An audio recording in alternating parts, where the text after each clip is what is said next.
How's it going, ladies and gentlemen? Welcome to another episode of the HR Office. If you're watching this live on Twitch, you'll notice that it says redo. If you're watching this on YouTube, you'll realize that the podcast is absolutely a day late and maybe $1 short. Who knows? But, so we're here, and I'm just going to kind of be transparent and talk about why we're doing this again. So, last night's attempt at the podcast was a train wreck. So we had this whole thing because Mei was at the Fago World Tour, or the Fago Tour event. And one of the things was, because she wasn't going to be here, we were going to do a duo cast, and I was going to call her and see how the event was going. So we called her at the beginning of the podcast, and she's like, oh yeah, we left at 4, we're already on our way home. And I'm like, oh shit. So that forced me to rush a lot of the topics. The transitions were forced. In an effort to, yes, it's actually because Robit wasn't here. Everything just seemed forced and contrived, and just like the transitions were like the flow of the podcast wasn't great. Then once May and Chrissy got back here, like production wise, it was a nightmare. Partially because, I'm like, we're bringing like May in, but she's in her room, and the microphones probably aren't picking it up, and they probably could barely hear Chrissy over there when we were talking about anime and stuff like that. And then May came out showing us a bunch of stuff. They started having their own conversation. I had like cut a couple of topics and shit like that. And after we finished it, I was just like, yeah, this is a podcast of disappointment. And just thinking about it, I was like, we should probably just redo it. So we're redoing it. This is what you're listening to and watching right now. We refined the list. We added some more things because things like the Oscars happened last night, which we'll talk about. May went to her Fago thing. And also she's very sick, which we'll get to that in a little bit. Remembered some of the topics that I didn't put on the list originally, and a lot of other stuff. So, that being said, I basically, it was like we made a decision just to remove it. I just, being transparent. Still have the recording of it. I haven't deleted it off of here. Maybe one day you guys will get a 0.5 that's like, this is the podcast of disappointment. So you can kind of hear for your guys hear for yourselves as to like why it just, you listen to it, you're like, oh yeah, they're not on top of it. I also was in a lot of fucking pain yesterday. But we're supposed to put out some sort of quality content, and that was way below the standard that we hold ourselves to. And after deciding on it, we are here. We also originally may have had May join us today, but she called off work. She's really sick. Poor thing. So you get just us two right now. But anyway, welcome to another edition of the HR Office. I am Greg, the one who fucked up the podcast you didn't get to listen to, but I am joined here by Mira. Say hello. And May is in the room because she's sick. Say something. She's dead. Yeah, she's dead. Awesome. No, so, yeah, as I said earlier, May is really sick, and yes, it's all May's fault. It's definitely all May's fault. Absolutely. That, according to Robit, that is not me saying that.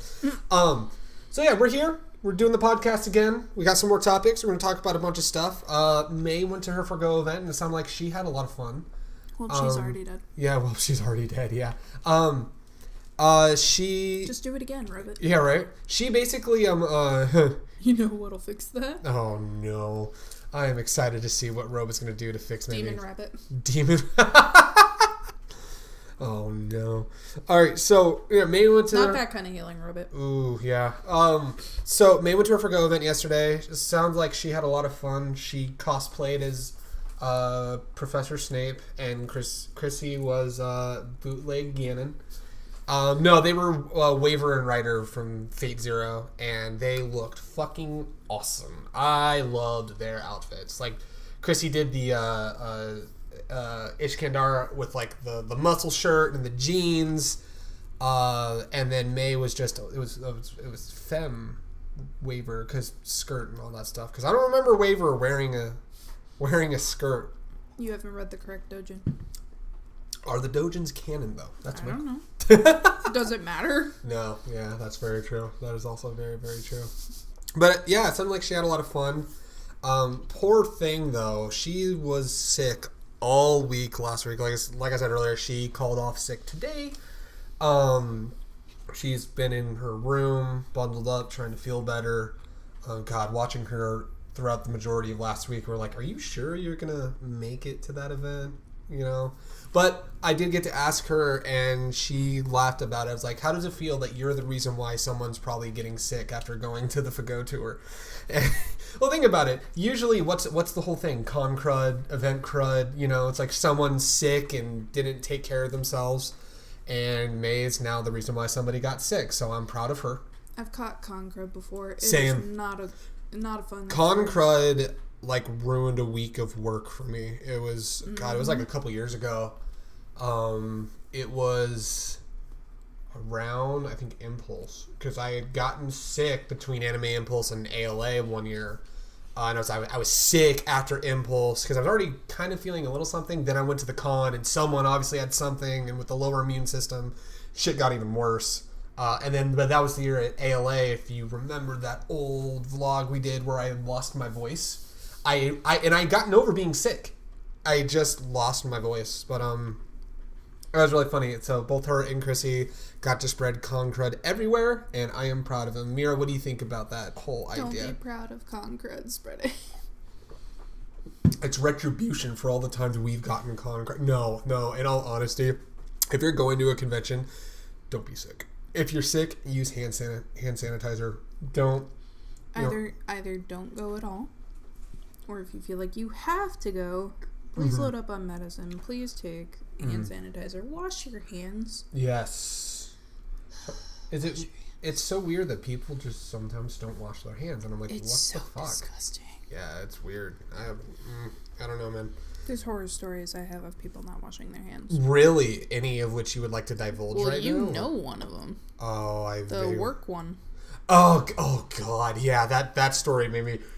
I'll let you advise as to whether or not you want to tell that story. Long story short, I used to work in a warehouse. It was really hot in there because it was like late summer. And some lady... There's May dying, by the way. Hi, May. Hi. There was a heavyset lady who used the bathroom, and I came in to use the bathroom as she was coming out of the stall, and she just didn't even wash her hands and left to go back out to work. And I was just sitting there like, I'm gonna throw up. Yeah, it's like, I work with somebody like that. That's gross. Robots was in the shit like, she lives! Also, Robot says, soak yourself in bleach. Yeah. If The demon rabbit worked. Damn, the demon rabbit worked. May, how are you feeling today? Like garbage? Yeah. I mean, you called off work today because you're sick. Yep. So, Oh yeah, there's like not that much lunch meat left. I see her shadow in the light on the cam. Ladies and gentlemen, welcome to podcast where we watch May make a sandwich and go back into her room to play a game and be sick. Walk back into her quarantine chamber. Quarantine chamber. So we have some advice for anyone who ever gets sick, goes to a convention. Robot says, soak yourself in bleach. Yeah? Hey, I didn't intend to anyways, like, okay? No, yeah. Bad thing. I was jokingly saying I was proud of you for spreading con crud, even though nobody should actually be proud of that. Moral of the story, if you're sick and you're going somewhere, either don't go at all, or if you feel like you have to go, take medicine, wash your hands, drink fluids. I thought that the moral of the story was if you're sitting on the john and the toilet paper's gone, be a man, use your hand. Yeah. What the literal fuck? That's Greg with the extra tip. Never heard of that. No. If you're sitting in a Chevy and you feel something heavy, diarrhea. Yeah. No, stop. She's sick. Don't make her throw up. What's something that happens when you're sick? You get diarrhea. Greg's right. See? Stop. It's so gross. True. It is, but it doesn't mean I want to hear you about You it. pee out your asshole and it's gross. Pretty much. It's like surgeries happen, but I don't want to hear it being described in detail as I'm trying to eat. I don't care how common it is. You're not even eating. No, but I'm saying as an example. Like, it's normal, yes. It happens, yes. But Very do I true. want to hear about it? No. Okay. What's up? You can always tell me about your diaries. I understand. Yeah. Did I ever tell that story on the podcast? Yeah, I don't know if I ever told the story on the podcast. The time that I died. How humiliate yourself like that? Because You might have.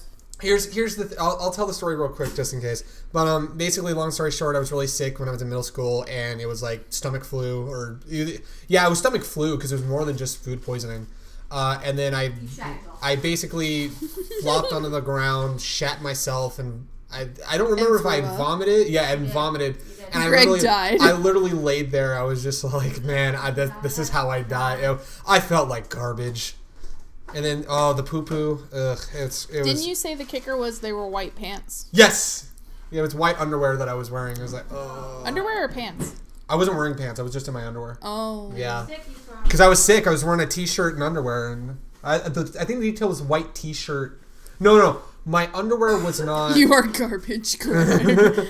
No, it wasn't... No, the t-shirt was white. The underwear was dark, luckily. Oh. It's just the fact that I shit myself. That was a bad fucking time. So May's just enjoying her day over there, and that's why she's not on the podcast itself. Yeah, cursed itself. I'm trying to get my thoughts back on track. Anyway, so yeah, May's been sick. Poor thing's been sick. She went to the Fago event, and don't get people sick. I'll tell you, I'll definitely say this. You want to know what one of the worst places to get somebody sick would be? An award show.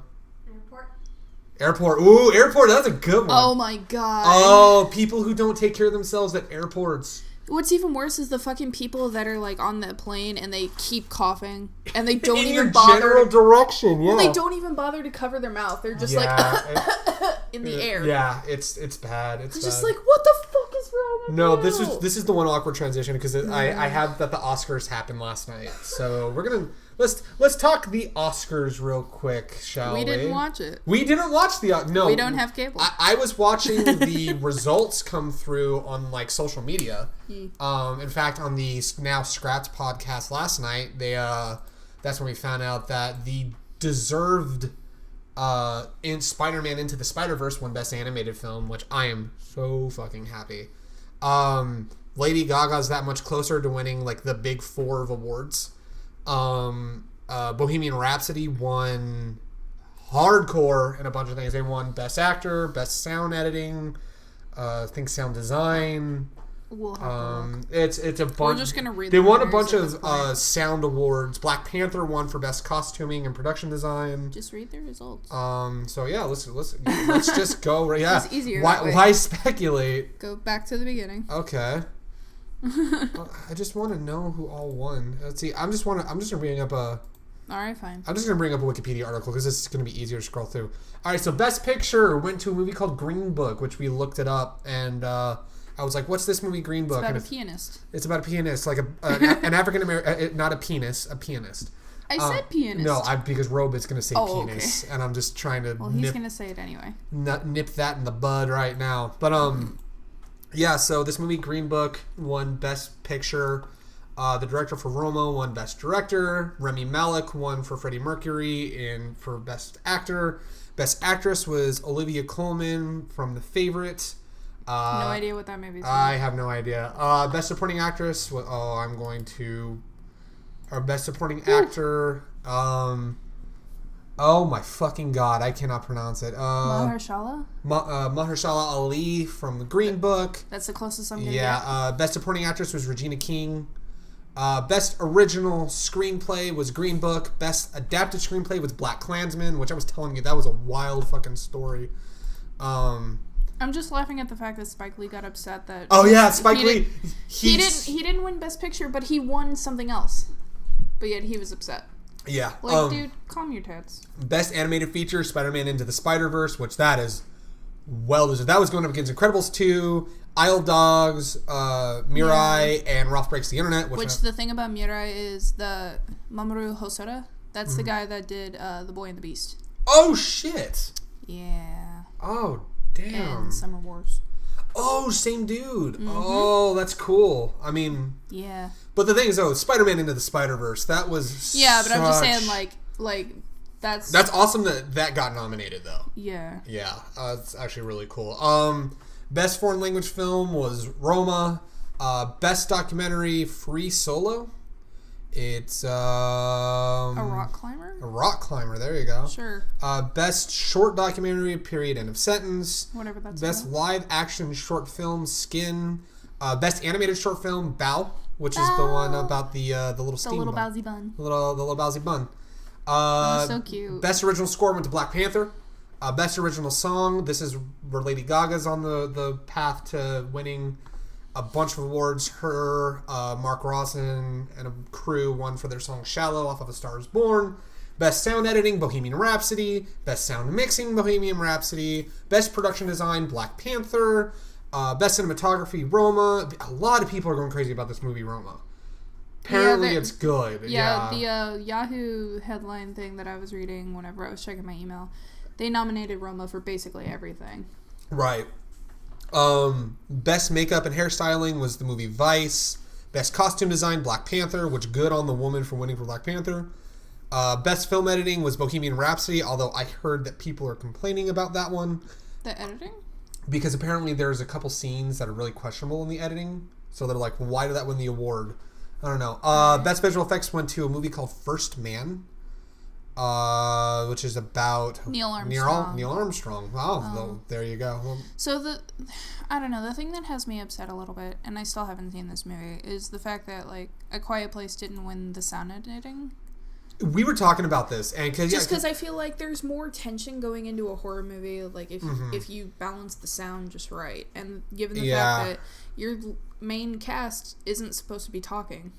They're supposed to be keeping as quiet as you can. Yeah. Which sounds really boring, but I mean, if you mix the sound just right, there's a lot of Well, you horror got sound can- editing and sound mixing. Yeah, Which but I mean, that's one thing, but I definitely feel like whether it's a third category or it needs to be weighed elsewhere, I feel like A Quiet Place would be like ideal for best sound design because that is a design choice. That's an aesthetic for the movie that plays up the horror for A Quiet Place. Was because it plays into the plot. yeah, because what is it? They're not allowed to speak, right? Yeah, because they have to basically just keep as quiet as they can because I guess that draws whatever monster is in the movie. I haven't seen it yet. But just like every clip I saw made me scared. I want to see it hardcore. I'm gonna try looking for it. I think is it on Hulu now or is it on Netflix? I'm sure someone's got it by now. Somewhere, yeah. I have to look it up. We'll find it. Hulu, Netflix, We'll watch it. Something has it. We will find Yeah. And we will watch it. So, yeah, nominations and then the most wins. Yeah. Black Panther won 3 awards. Bohemian it. Rhapsody Black won Panther 4. got 7 nominations. Yeah, Black Panther was nominated for 7 different things. I'm actually surprised that, but at the same time, I'm not surprised that All the Stars from Kendrick Lamar didn't win Best Original Song. But then again, that made me go, huh? well, the thing is, the whole thing about A Star Is Born is it's about these two who meet and they play music. So it's directly tied into the fucking... No, you want to know why it won? It's because it's Lady Gaga. I mean, she's a damn good singer, especially on that song. She hits notes I didn't know she could ever hit. So... I know, but I mean, there's one obvious difference. True. And you know what it is. I don't even have to say it. You know what it is. Okay, well, I'm actually not picking up on what it is. Okay, technically 2. Is it because she's a white woman? Mm-hmm. And what's the other thing? And he is a black man. Oh, yeah. Because Kendrick Lamar is a black man. I would argue... And as much as Black Panther won, you will see that there are a couple categories that they didn't get nominated for that should have been obvious. I'm still angry Michael B. Jordan did not get nominated for Best Supporting Actor because he deserved it. Or Shuri's Actress. Or Shuri's Actress didn't get nominated. Okoye. Or even Chadwick didn't get nominated. It's like that whole... Which Chadwick was up there to accept an award, I think. I think so, yeah. So the fact that he was there. The other thing as well is that whole cast won at the SAG Awards. That whole cast was nominated and won like for Best Ensemble Cast. Yeah. Yeah, no, there's still a lot of accusations of racism I'm just in the kind Academy. of raising my eyebrow a lot. Now, granted, Regina King is an African-American actress, and I'm glad she won, even though I'm not familiar with the film she was in. But damn, Black Panther. I'm of the opinion that, your race shouldn't matter. If you did a good job, you deserve to be recognized for the good job. And I'm going to say, as much as I feel Black Panther should have won some other awards, I'm glad it won production design. I'm glad it won costume design. I'm glad it won the awards that it did. I'm just disappointed because, like, they didn't even have to win, but they weren't even nominated for those categories. Yeah. I don't know, man. Which just makes me a little disappointed because I'm sitting there like, this is a stellar cast. Mm-hmm. Yeah, that is disappointing. But what isn't disappointing is the fact that the much deserving Spider-Verse did win for Best Animated. I still can't get over that because that was like a winter blockbuster film. Everyone was hyped for Into the Spider-Verse, and it won, and deservedly so. I think it also just helps with having the Marvel attachment. Probably, yeah. I mean, granted, it's also a superhero movie. True, yeah. They usually either get nominated or they win. Mm-hmm. They do pretty well, usually. Yeah, it's... Although, that being said, I'm surprised, because Incredibles 2, like, people have been usually waiting it always so goes long to for that. It usually always goes to the Disney choice. Or just, like, Disney or Pixar. Disney, or Pixar both. choice, yeah. But yeah, that's... I mean, it's still technically within the Disney family, because Disney now owns all but of Marvel. It's way more Marvel. Is the big name on it. It's Marvel Sony, basically. Yeah. Which is technically owned, yeah. Which thank fuck, because like they fought so hard to get Spider-Man back to Marvel. They did. They really did. Now that they finally got him back again. I mean, look, Spider-Man's won awards. It's awesome. That's really cool. But so say what you will. I think even though I haven't seen the movie, I know Rami Malek was dogged in his efforts to portray Freddie Mercury. And even if people are mixed on the story of Bohemian Rhapsody, like they know, they all acknowledge that Rami Malek like stole the show as Freddie Mercury. That he was good in all eras of Freddie Mercury, like early era, all the way to like the Live Aid, which that's the idea that I see: the mustache, the wife beater, and the microphone. Or as Aaron would call it, an A shirt. An A, not a wife beater, A shirt. Because he says when you turn it, I guess, either when you fold it or when you turn it upside down, it looks like the letter A. A shirt. Oh, A-shirt. Boy. Because Danny called it a wife beater, and he's like, whoa. It's an A shirt. God damn it, babe. But yeah, apparently Rami Malek deserved the award for his portrayal of Freddie Mercury. Rami's a good actor. He's a fan. He's a fan. Does it blow your mind that just like 4 years ago he was in Until Dawn, and nobody knew who he was? And then what was the other thing? He's in that show iRobot. Here, bring up his credit list. I'm bringing up Rami Malek. I don't want to fuck this out. He is in... Go to filmography. Because usually they detail on the top what he's done. Babe, filmography. I'm scrolling down to filmography. All right, so that's film. Oh, Night at the Museum. Yeah, Mr. Robot. That's what it was. He's the main guy in Mr. Robot. Well, what's the other stuff he's been in? Cause he's in Night at the Museum. He's in Twilight Breaking Dawn. Hey, we all got to start somewhere. Oh no, he was in Old Boy. In what? Old Boy. Which one was Old Boy? I'll fill you in on that later. Oh boy. I've briefly told you about that plot before. Okay. Vaguely familiar. He was in an episode of Gilmore Girls. He was in Legend of Korra. Oh shit! BoJack Horseman. Oh, I hear BoJack Horseman's actually really good. Halo 2. Yeah, and Until Dawn. There he is. Ta-da! There he is. Yeah, well, so it's like he's up and coming, but he fucking killed it. But I'll tell you something. So last night was a night of cinema. Last night was a night of recognizing the art of film. And music and Slightly. everything slightly. We maybe didn't watch the Oscars, but you showed me a movie last night. Yeah. It's an old movie from the ripe year of 1980. You finally showed me the movie 9 to 5. First of all, what the fuck was that movie? Second of all, it was beautiful. What the actual fuck was that movie? It was and beautiful. I don't want. Was it Rocky Horror? Damn it! Because I need help hiding a body. Oh no. Oh, Rip Robot. I'm disappointed in you. What the actual... Okay, so the way that you explained 9 to 5 to me, babe, was you're like, oh, you've worked in an office before, you'll understand it, you'll relate. And the way that you were kind of explaining it was like... The TLDR that I had told you was it's about secretaries that have to deal with a boss that's like extremely sexist and misogynist. And they... At one point in time, I think I had told you, they fantasize about how they would take them out. Yeah, so I'm like, okay, no, it sounds like kind of a... But I left it there. Slice of life comedy. And then about like an hour into the movie takes a turn that I was not ready for. All of a sudden, like, they think that they actually poisoned the boss. Then they steal a body and come to find out thinking it was his body, but it wasn't. Then they take the body back to the hospital. By the way, spoiler alert for a fucking 39-year-old film at this point. Then they take the body back, and then like they're talking about how they thought that they had accidentally killed their boss in the office, and that bitch of a secretary Ross rats him out, and then they fucking kidnap the boss, and they all fucking snap. And it's like they try to shoot him. They have to like hog tie him. They keep him prisoner in his own house for 4 to 6 weeks as they they're waiting for their blackmail to come. And then at the end of it, it doesn't matter because he was like because of the changes that the women put into this workplace. He got taken to Brazil and to work with the chairman of the board. With the chairman of the board, but he was taken by a tribe and never seen again. And what is this movie? It's beautiful.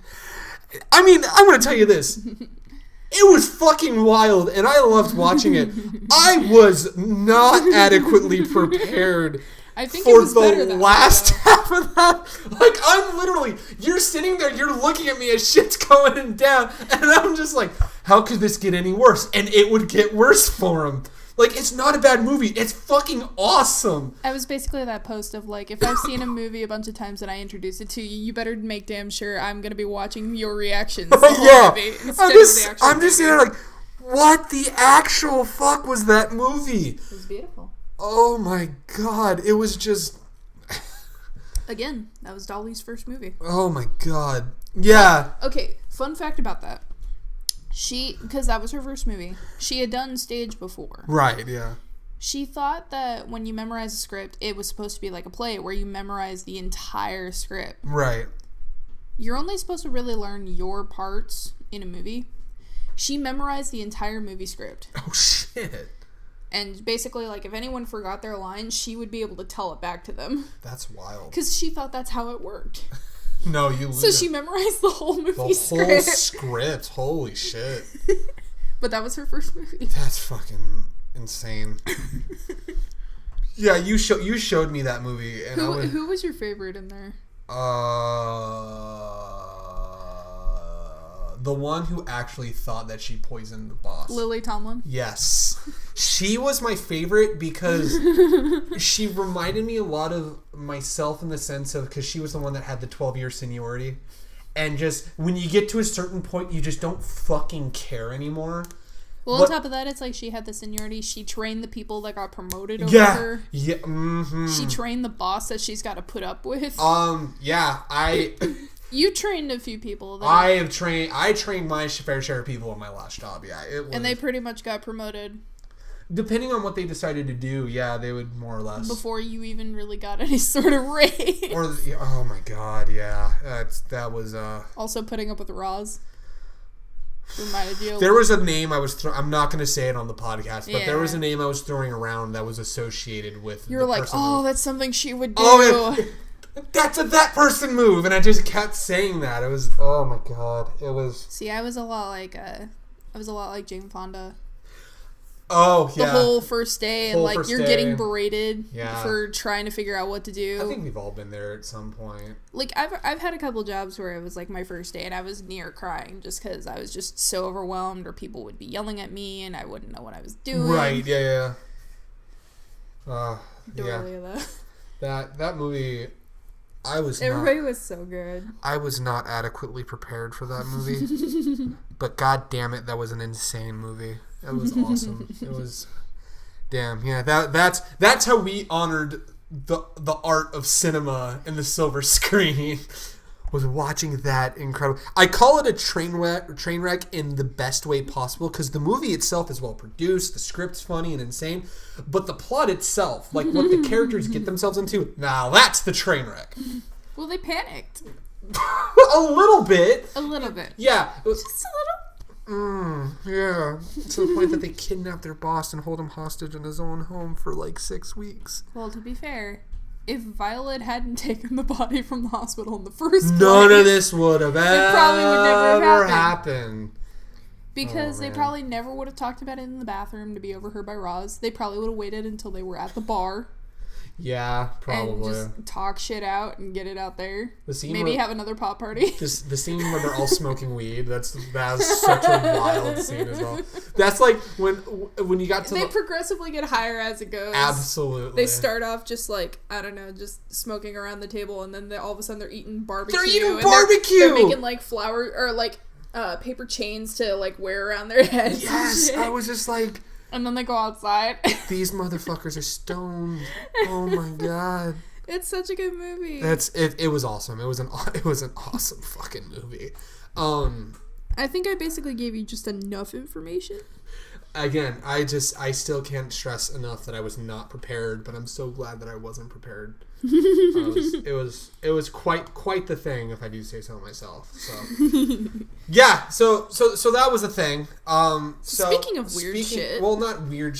I'm looking at this first part. Oh, like, okay. Speaking of weird shit. Well, anime is weird. Yeah. Speaking of weird shit. No, so another award show recently happened, and that was the Crunchyroll Anime Awards presented by Devil May Cry 5. I did not know it was sponsored by Devil May Cry 5 now you do. Well, I mean, how does it make you feel that a video game sponsored an anime thing? I'm not surprised. I'm not surprised. Yeah, that's very true. Wasn't there an anime of Devil May Cry? Yes, which is now canon to the Devil May Cry timeline. There you go. There you go. Well, I mean, tie the anime back with the game. Devil May Cry is also very Japanese. So I never would have guessed. It basically, Devil May Cry is like the B horror film. It's like Killer is Dead. That is specifically yes. Japanese. Anime is garbage. Well, I mean, so the Crunchyroll Anime Awards happened. They don't want to give me. We don't have the nominees up because it's already happened. Yeah, there's all the judges. That's a photo for a judge. Good lord. God damn. I'm just looking at all these people that judge. Like, when they say judge, do they just vote for their Michael Moore, I don't really like your documentaries. Wrong, dude. Yeah, right. It's like, no. So someone with my name is there? I'm just I got distracted just by looking at all these fucking things. So there were some crazy things. So, best protagonist went to the slime. Rimuru Tempest. The slime from That Time I Got Reincarnated as a Slime. Well, didn't he get turned into a slime? Isn't that the point? That's why the show is called That Time I Got Reincarnated. He's got little eyebrows. Yes. That's so cute. The show is very weird like that. That's so cute. It actually is pretty cute. I do want to eventually watch the show because I hear it's fucking funny. Best antagonist was All for One from My Hero Academia. So I'm going to say best girl first, then best boy. So best girl was Mai from Rascal Mai Sakurajima. From Rascal Does Not Dream of Bunny Girl Senpai.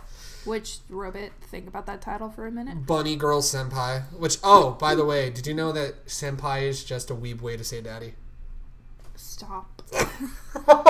Who's the person that was in that, who's the anime character that was in that post? I don't remember. It was like a blonde-haired person. I don't remember offhand. I don't know. I'd have to look at it again. Best boy was Izuku Midoriya, Deku from My Hero. She's just like, yes! Vibrates. It's like he's best boy for a reason. The table shakes. Is it the demon rabbit? No. Goro Akechi, best boy. Yeah, there you go. Best opening sequence, the only award Darling in the Franxx won. Oh, dude, Best ending sequence. No. Hang on. I see why. Do you see who's singing this song? Oh, shit. Mika Nakashima and Hyde. Holy shit. That explains it. Best ending went to Linked Horizon's new song for Attack on Titan.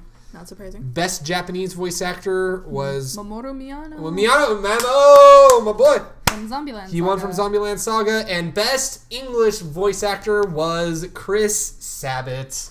Mei's like internally screaming right now. Chris Sabat, if she could hear us, Chris Sabat actually had like a recorded speech that he had for it. It was like it was really fucking cool. Is that where the crying Vegeta came from? No, that was just a meme. That was because he had tweeted with all the success that My Hero had. Best director was for the director for Devilman Crybaby. Masaki Yuasa. Best animation was for Violet Evergarden, which Kyoto Animation. That makes sense. KyoAni, yeah. Yeah, KyoAni. Best anime film was My Hero Academia 2 Heroes, Studio Bones. Best character design. This is actually a good award for this to win. JoJo Golden Wind won best character design, which you just look at those characters and you're like, oh yeah, that definitely makes sense. I just arched my eyebrow. I'm saving anime of the year for last because I'm actually really surprised. Best fight scene was All for One versus All Might in My Hero Academia Season 3. Robot's like asleep right now. Best continuing series is Dragon Ball Super, and industry icon was the president and producer at Bones. Nice. Well, I mean, anime of the year with My Hero Academia out. Anime of the year, there was some controversy with this choice.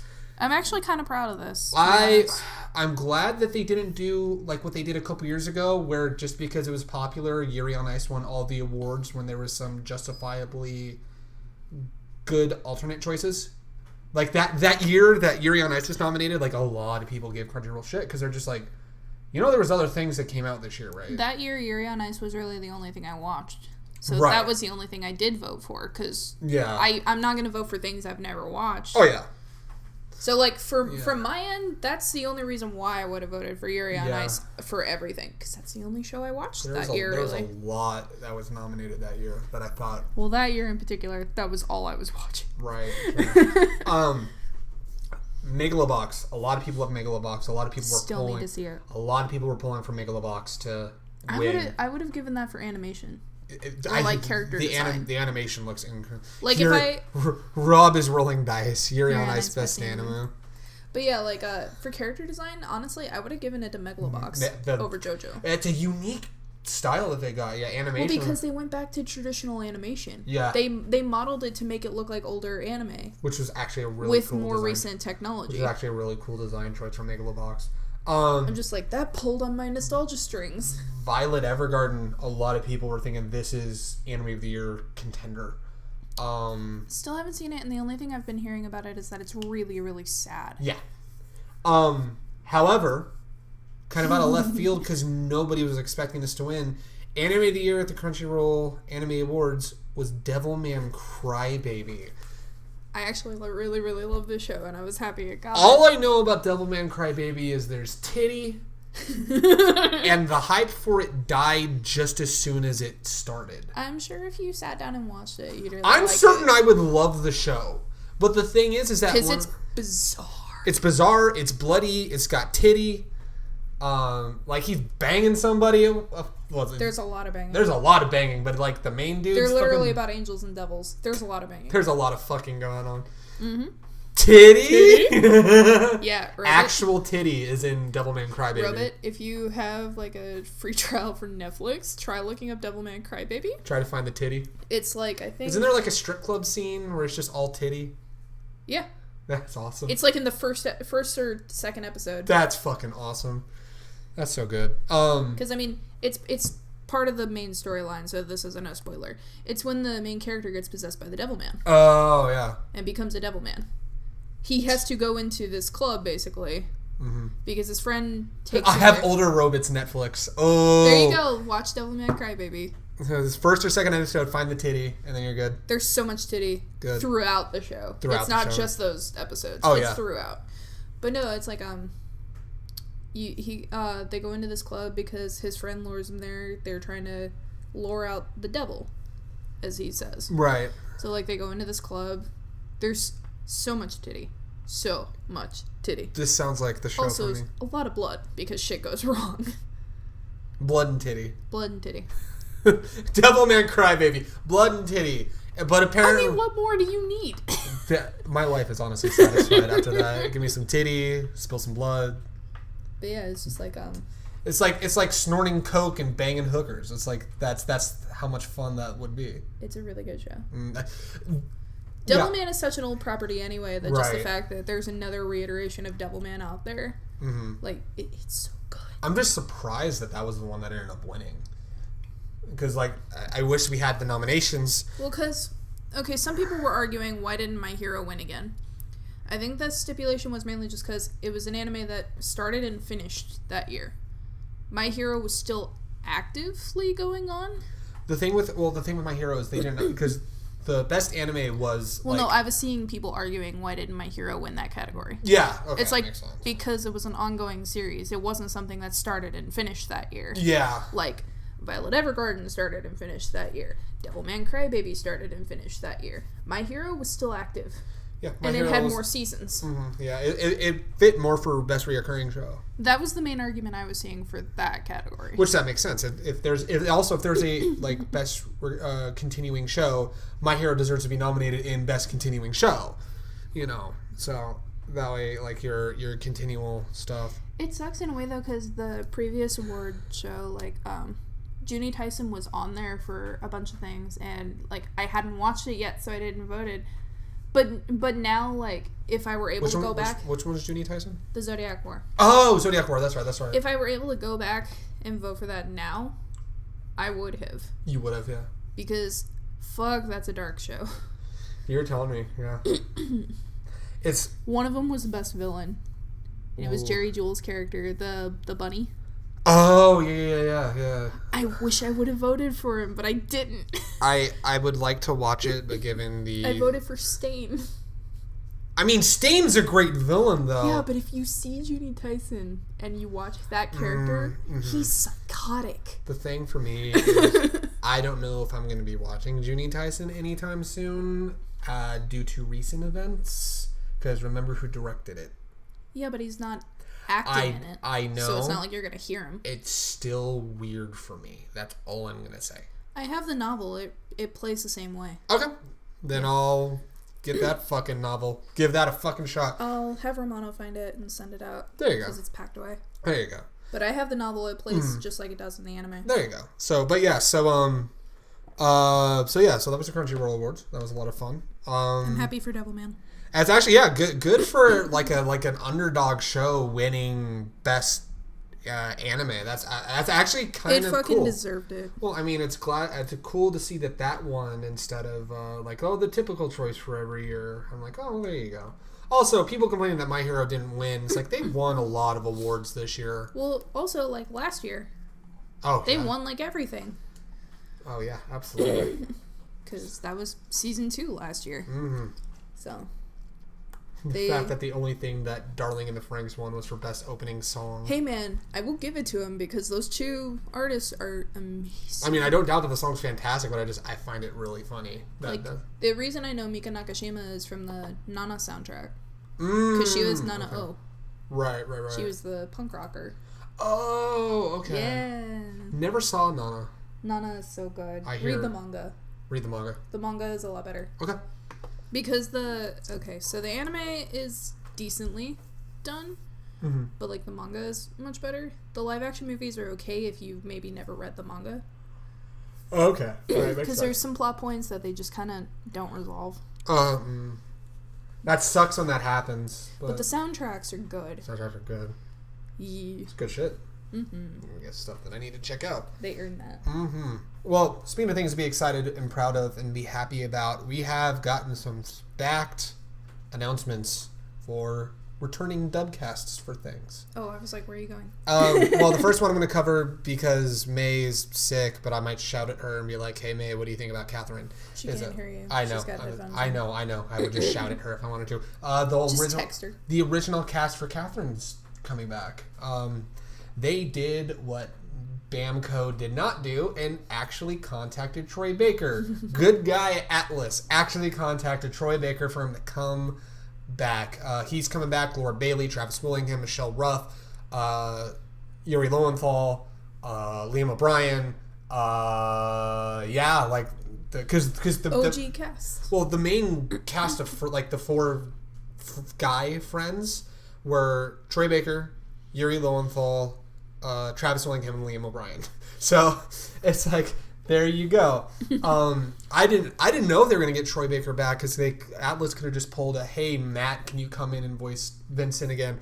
But it looks like that I almost feel like in a sense, this probably isn't the case, but it feels like with the timing of it, it's kind of a, hey, guess what? Cough, cough, nudge, nudge, Bamco. Look what we did. We actually talked to voice actors. And we actually got Troy Baker back. Because guess what? He wants to come back for Catherine. It's not that he hates his old roles because they're not AAA video games anymore. There are actually people that think that he hates his old roles and doesn't do anime stuff anymore because of that. To which I'm like, no, when you get like a fat fucking paycheck from Naughty Dog to be in something, compared to the small amount you get for like an Atlas game or dubbing anime, it's like you're gonna go the big paycheck in the big AAA video game. Well, especially if you've got a family, you're gonna go with that bigger Yeah. paycheck. Which I saw today that his family is flying somewhere because his kid was looking at the airplane. Aww. His kid's already walking. Oh my god. His kid's already walking and looking out at the airplane. I was like, holy shit. It feels like his kid wasn't even born that long ago. I feel like he's got to be like a year or two old at this point. At least, yeah. Something like that. Wasn't he born around like the same time that Laura and Travis's kid was? Like close enough. They're born, I think, like a couple months before Laura gave birth to Ronan. They're close enough. They're close enough, yeah. Because they hang out all Laura the time. Bailey and Troy's wife were pregnant around the same time. In fact, I think they had, don't quote me on this, if I remember correctly, they had like a joint baby shower together. It wouldn't surprise me.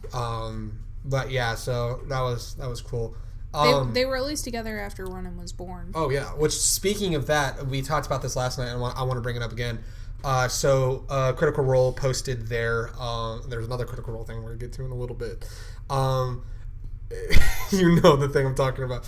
But no, so the other day they posted their one-off for Search for Grog. The Search for Grog, and Laura Bailey dropped that baby weight quick, and she did. Good for her. Like, she looked fucking awesome, you know, because this is one of the conversations that I wish we kept from last time, but we can just have it again.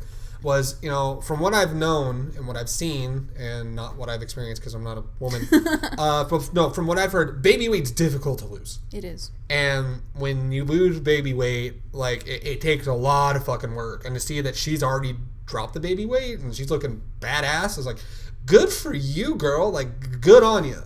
Laura and Lindsay both, I swear, just examples. Yeah, Lindsay from Achievement Hunter, yeah, they're examples of how, like, hard it is to get that baby weight off, but once you do, ooh. Oh, they kill it, yeah, it's awesome. The thing is that, like, Lindsay's a big girl.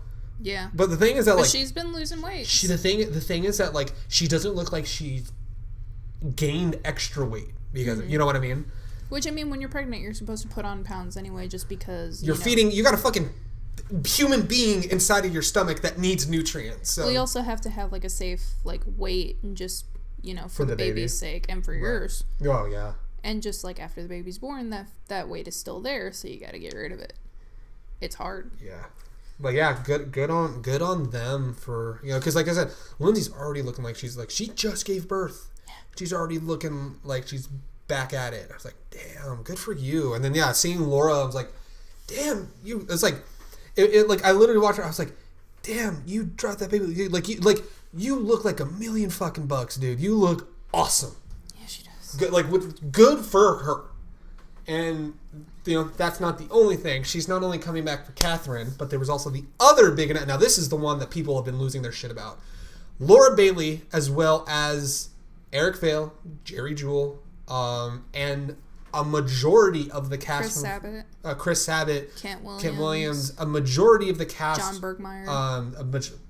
A majority of the cast. If you let me say the thing, I'm kind of fucking. I have to say them. All right. Anyway, no. A majority of the OG dub cast for Fruits Basket is coming back for the new.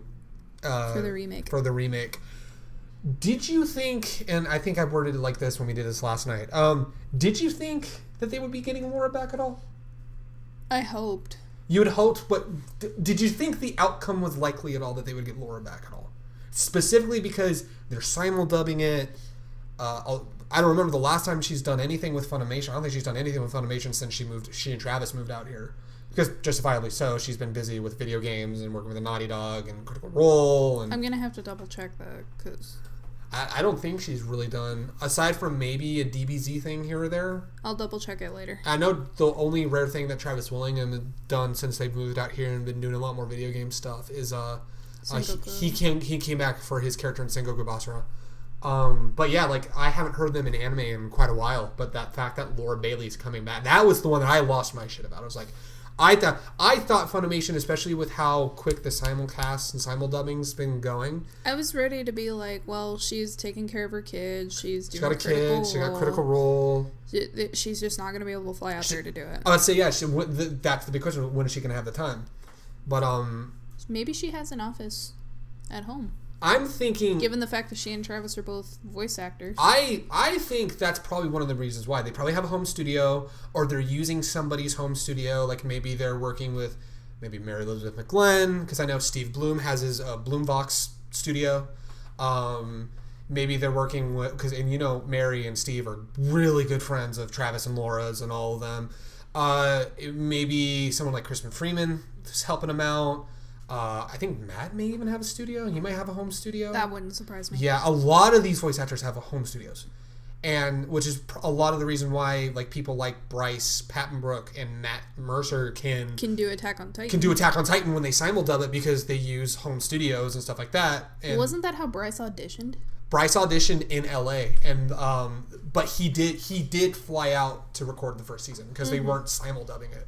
Yeah. But yeah, with like the advent of simuldubs and like actually hearing people like Patrick Seitz say, yeah, ever since Funimation started doing the simuldubs, I do way less work with Funimation acting wise, just because the fast pace that they got to crank all those out. He wasn't shitting on Funimation. He was just like, no, realistically, it's just faster to do it convenient. From home. It's convenient to have. It was convenient at the time to have the Texas-based voice actors do it because that planned they could crank those out ASAP. Well, also like if they need to do LA voice actors, it would be easier for them to have a studio rather than taking the time to fly out to Texas and lose hours to record. Yeah, and then fly back home.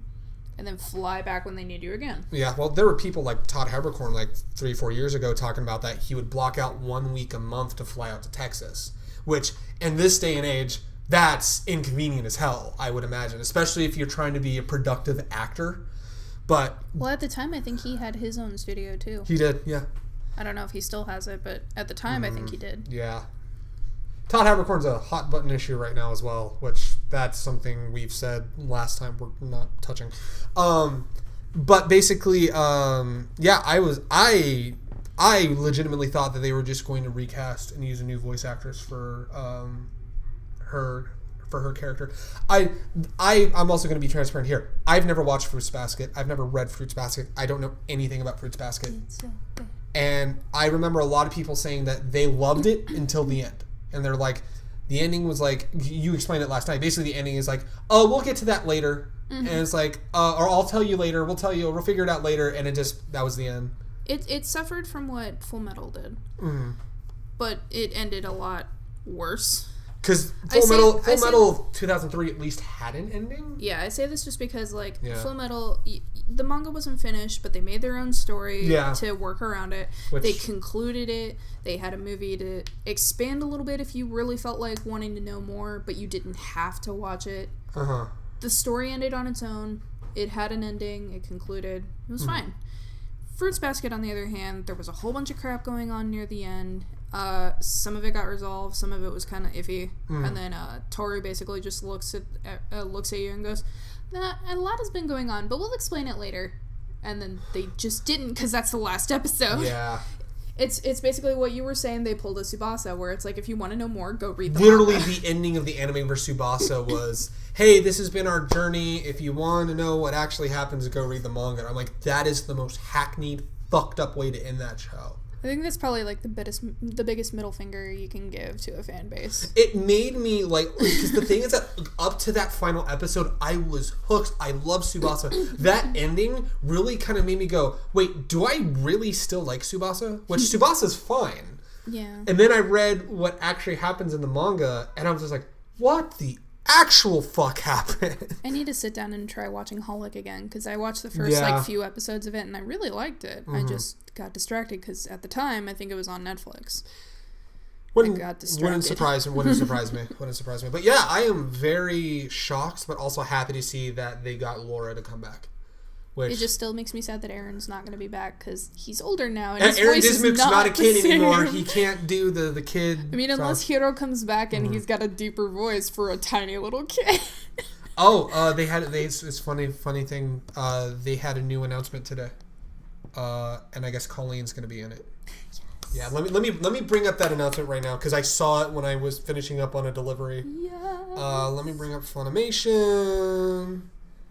If I could spell Funimation, but yeah, so they just announced because it's either a new character or she's replacing somebody. I'm gonna. She's gonna be Soma. Character name, Akito Soma. Akito Soma. I think that might have been Aaron's character. Let me look up real quick. It could be. Well, Colleen's gonna be her because him, her, them. It's a him. I can't keep track. I will help you. I was saying him and her at the same time because she's voicing. If it's Aaron's character, then it's a boy. Okay. Because Aaron voiced 2 little boys. Well, he doesn't look like a little boy. He voiced Akito and he voiced Hiro. Fruits. Baskin. Welcome to the part of the podcast where we go on our phone. Shush. No, it's all good. It's all good. Yeah, because her whole thing is like, are you familiar with it? Da da da da. Yeah, brand new anime series dropping in April. Although, while you're looking that up, the other cool thing is they are actually going to be airing both the sub and the dub of the first 2 episodes of the series in theaters, which is actually really fucking cool. Yeah, the dub's going to be on March 26th, and then the sub's going to be on March 27th. May's super excited for that. You're super excited for that. I would love to go see that. We need to go see it. Oh, no, it's a... Oh, wait, is it a different character? Oh. What, well, Akito Soma? Yeah. I have no idea. Wait, who originally voiced by someone named Chad Klein. I thought this was Aaron's character. Whoever that guy is. Well, right, regardless, Colleen's going to be voicing this character now. I'm gonna fact check him. We gotta move on. I can do it while, like, in the background. I'm trying my best to transition into the next thing. That's what it is. It's the young version of that character that Aaron voiced. Oh, okay. All right. Well, there you go, my dudes. There we go. I fact checked. Be happy. Well, so the way I was going to transition out of this into the next topic after we got distracted was, so Laura Bailey's coming. Laura Bailey's pretty busy right now. Aside from Critical Role and raising their son, she's coming back. Catherine with the C, a.k.a. the best Catherine. Okay, which one is which? For someone who hasn't played the game. Michelle Ruff voices Catherine with a K, is dark-haired Catherine, who is Vincent's fiance, which Vincent's the main character. Okay. Catherine with a C, Laura Bailey voices the blonde. It's the succubus character. The succubus, yes. Okay. Yeah, quite literally. Spoiler alert for Catherine, by the way. Someone in the comments is yelling, "Why did you spoil Catherine?" No, I took a guess. I haven't played the game. That was the big hook at the end of the game. Was like, oh, it was? Yeah, it's actually a big spoiler for the end of the game. Well, the other thing, though, as well, is... I've never played, I'm sorry. We're going to talk about it on the next podcast. I'm going to want to look into it. But apparently there's some comments about the ending in relation to the new character, Rin. Oh, yeah. I've heard you and May talk about it. Yeah, well, the thing is that, like, we found the spoiler, and I'm like, wow, that's crazy. But apparently there's some voice actors kind of talking about it. There could be a controversy there, but I haven't looked at it, and I want to talk about it with May next. That'll be an issue time. For another time. It'll be next podcast. I want to talk about that. But Laura's going to be busy. She's going to be doing a simuldub for Funimation, coming back for Fruits Basket, because that's a big fucking deal. She's going to be voicing, Catherine with a C, the good Catherine. Even though that's the one you cheat on your fiance with. There's a lot of weird moral shit. So the plot of the game is... Do you have to cheat on your fiance in the game? It's the story. Oh. The story is... I didn't know if it was the story one of those is, things are where you you pick. going to not... The story is, are you going to fix things with your fiance or just completely say fuck it and go with the blonde bombshell, basically? So you have to cheat on her. It's... The reason why you're in the predicament is because you cheated on your It's not wife, but fiance. Okay. Or is it fiance? I don't know. May! What? In Catherine. Catherine with a K was your fiance or potential fiance? I don't remember. Were they engaged, or was it she wanted to get engaged? She wanted to get married, and then she said she was pregnant, so they're like, well, we have to get married now. Oh yeah, that was the fucked up thing with Catherine with a K. Is she faked saying she was pregnant to try to get him to marry her, right? Because there are like 30 swimming and Vincent's doing nothing in his life, and she's like, well, why aren't we married? We've been dating so long, we need to move to the next step type thing. Mira's just sitting here like, this game is fucked up, which it is. It's a wild game. It's wild. It's wild. Yeah, we already spoiled the end of the game, and you find out Catherine with a C is a succubus. Oh, yeah. Sorry, I'll put a spoiler alert. The thing game in the the game window. came out in 2008, 2009. It's an old fucking game. Or 2010. It's an old game. Point being, it's an More old game. than 5 years ago. Point being, it's an old game. Yeah. It's over 5 years old. Yeah, I forgot about that plot point that Catherine with the K, the one you've been dating. The way you were setting her up, it sounded like kind of like a succubus, because the only way that you would be able to tempt someone in these kind of games is either A, you're a siren, or B, you're a demon. Yes. Because JRPGs. The one of the 9 endings you could get in the original game, which there are 9. There are 9 endings. Yes, there are 9, because the choices. There's only 2 girls. Well, you can take like the middle of the ground where you're kind of like. There's you like got 2 one. choices you can make for either girl. That's 4. Here's the thing. The thing is. About- Here's the thing. There's 5 other endings. Hold on. There's a lot more to. I have a feeling when Catherine Full Body comes out, man, I got to sit you down and have you play this game, because this game. Oh yeah, and I don't even want to know how many more endings there are gonna be. No. Because the thing is that, like, you can get with Catherine, but then decide not to become, like, the overlord of hell. You can get with Catherine with a K, but then break off the engagement at the end because she lied to you about being pregnant. I need a drink. You can, yeah, I mean, there you go. I'm actually refilling my Actually, while you're at it, can you go ahead and, Oh my god. can you, I'm so sorry. But yeah, the game is fucking wild. It's insane, and, The number of endings in video games have already gotten me intimidated when I found out that, like, Nier Automata has an ending for, like, every letter in the fucking alphabet. Nier Automata has, like, 26 endings, if I remember correctly. Well, I said every letter in the alphabet. That would be 26. Yeah, no, absolutely. Yeah, there are 9 endings, if I remember correctly, in Catherine. I don't know how many they're going to be in Full Body, because now there's a 3rd girl. You need to play this game. It is so good. I quit. It is so fantastic. Actually, because I feel like this is a good pausing point right now, because we're way past how long the podcast was last time. So I'm actually going to call a quick break to the podcast. So Alright, cool. yeah, right. So yeah, we're gonna call a quick break. We will be right back. We're gonna refresh, use the restroom, fill up our drinks, enjoy all that kind of fun shit, and then I will then finally transition into the next bit that I wanted to talk about. So just bear with us for a little bit as we chill and get some refill our flasks, if you will, and fill up our canteens at that there stream, which which is actually a hint as to what we're gonna talk about. Cut the feed. Absolutely. All right, so we'll be back in a few minutes. Please enjoy this lovely music as we are gone.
I'm trying to find a good fade out point.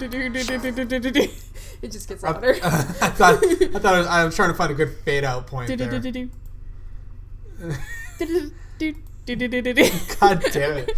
Welcome back, ladies and gentlemen, to the HR Office Podcast live here. One of these times we're going to come back in here and I'm going to play Never Gonna Give You Up.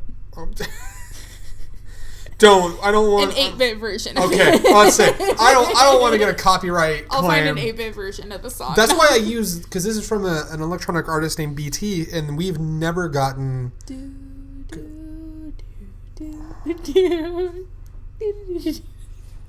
Anyway, what I was actually.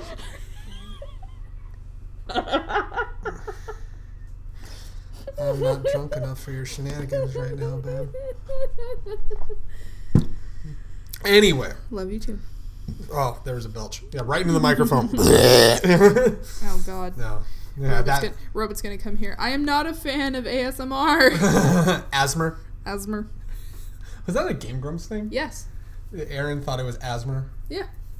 That's what he called it, because Susie was doing something to the microphone. I guess she was, like, rubbing the pop filter or something. Oh, okay. Yeah. And he's like, I didn't know this was an Asmer channel. Asmer. Aaron Hansen, ladies and gentlemen. Anyway, so what I realized I was trying to transition into is the fact that, oh God, all right, away from the microphone. Oh God, that was bad. That was professional. This is not a professional podcast. That's babe. why I said it that way. Oh, that was a gas bubble in my throat that's like gone now. Anyway, so what I was going to actually transition into was Laura Bailey's going to be busy. Transition into... Yeah, right? So that's why, because I was saying she's going to be coming back for Catherine and you wanted to find out how fucked up Catherine was, which I'm not going to explain. Did I want to find out or did you just want to break it down? Just wait till September when we actually get the game. We're going to sit you down and have you start playing it. And we're going to record that for the channel. It's going to be wild because May and I have played through. I've beaten the game. I think she also beat the game if I remember correctly. Probably. Yeah. I wouldn't doubt it. But yeah, the only real ending is the one where you become the overlord of hell. Yeah, you get to meet the dad, which is Satan. No, I've watched Shuffle. I don't wanna. Well, the thing is that he offers you a place as like his right hand man of hell. So does Shuffle. What is Shuffle? Shuffle is a harem anime, and one of the girls that you can get with is the daughter of Satan. Basically, dude, that's hot. And he's like, if you pick my daughter, I will let you rule over hell with me. Dude, I'm just like, where's the bad in this?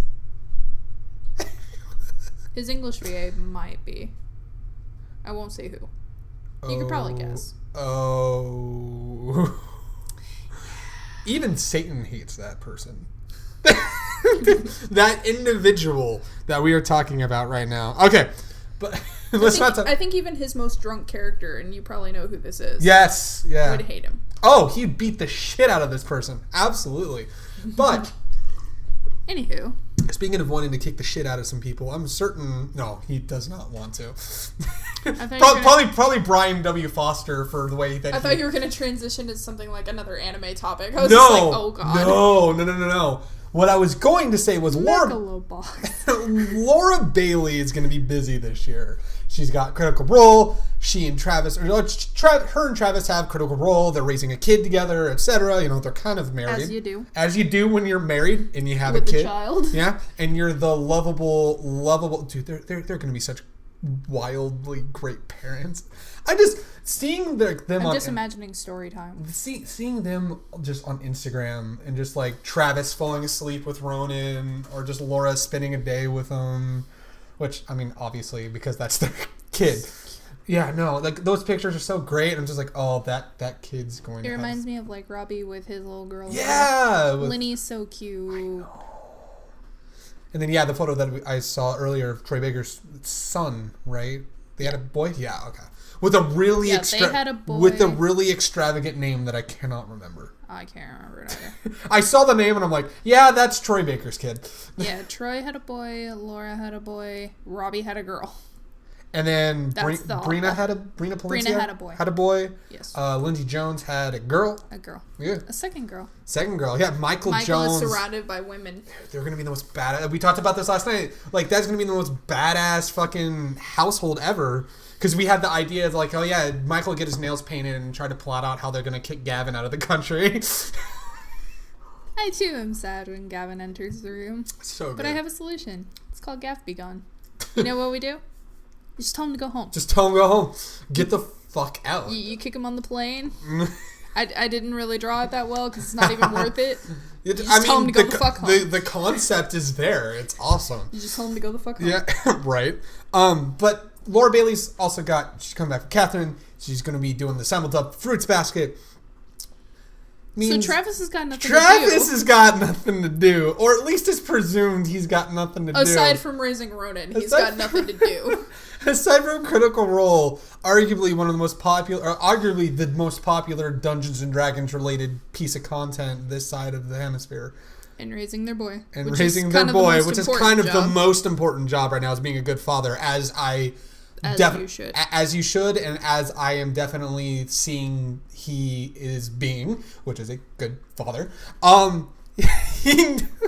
He needed something to do, or at least it was presumed he needed something to do. It was also presumed that this was a bet that Laura came up with. Laura Bailey and Sam Riegel are absolutely 100% behind I want it. Laura to confirm if this was actually her idea. I want Laura to confirm that she had a hand in this because Critical Role is going to have a new show in this here parts because good old Texan voice actor Travis Willingham. I don't know why you're looking and at me. City boy Brian W. Foster from California. Because he's born and raised in California. They're coming together for Travis Willingham's Yeehaw Game Ranch. Well, hell.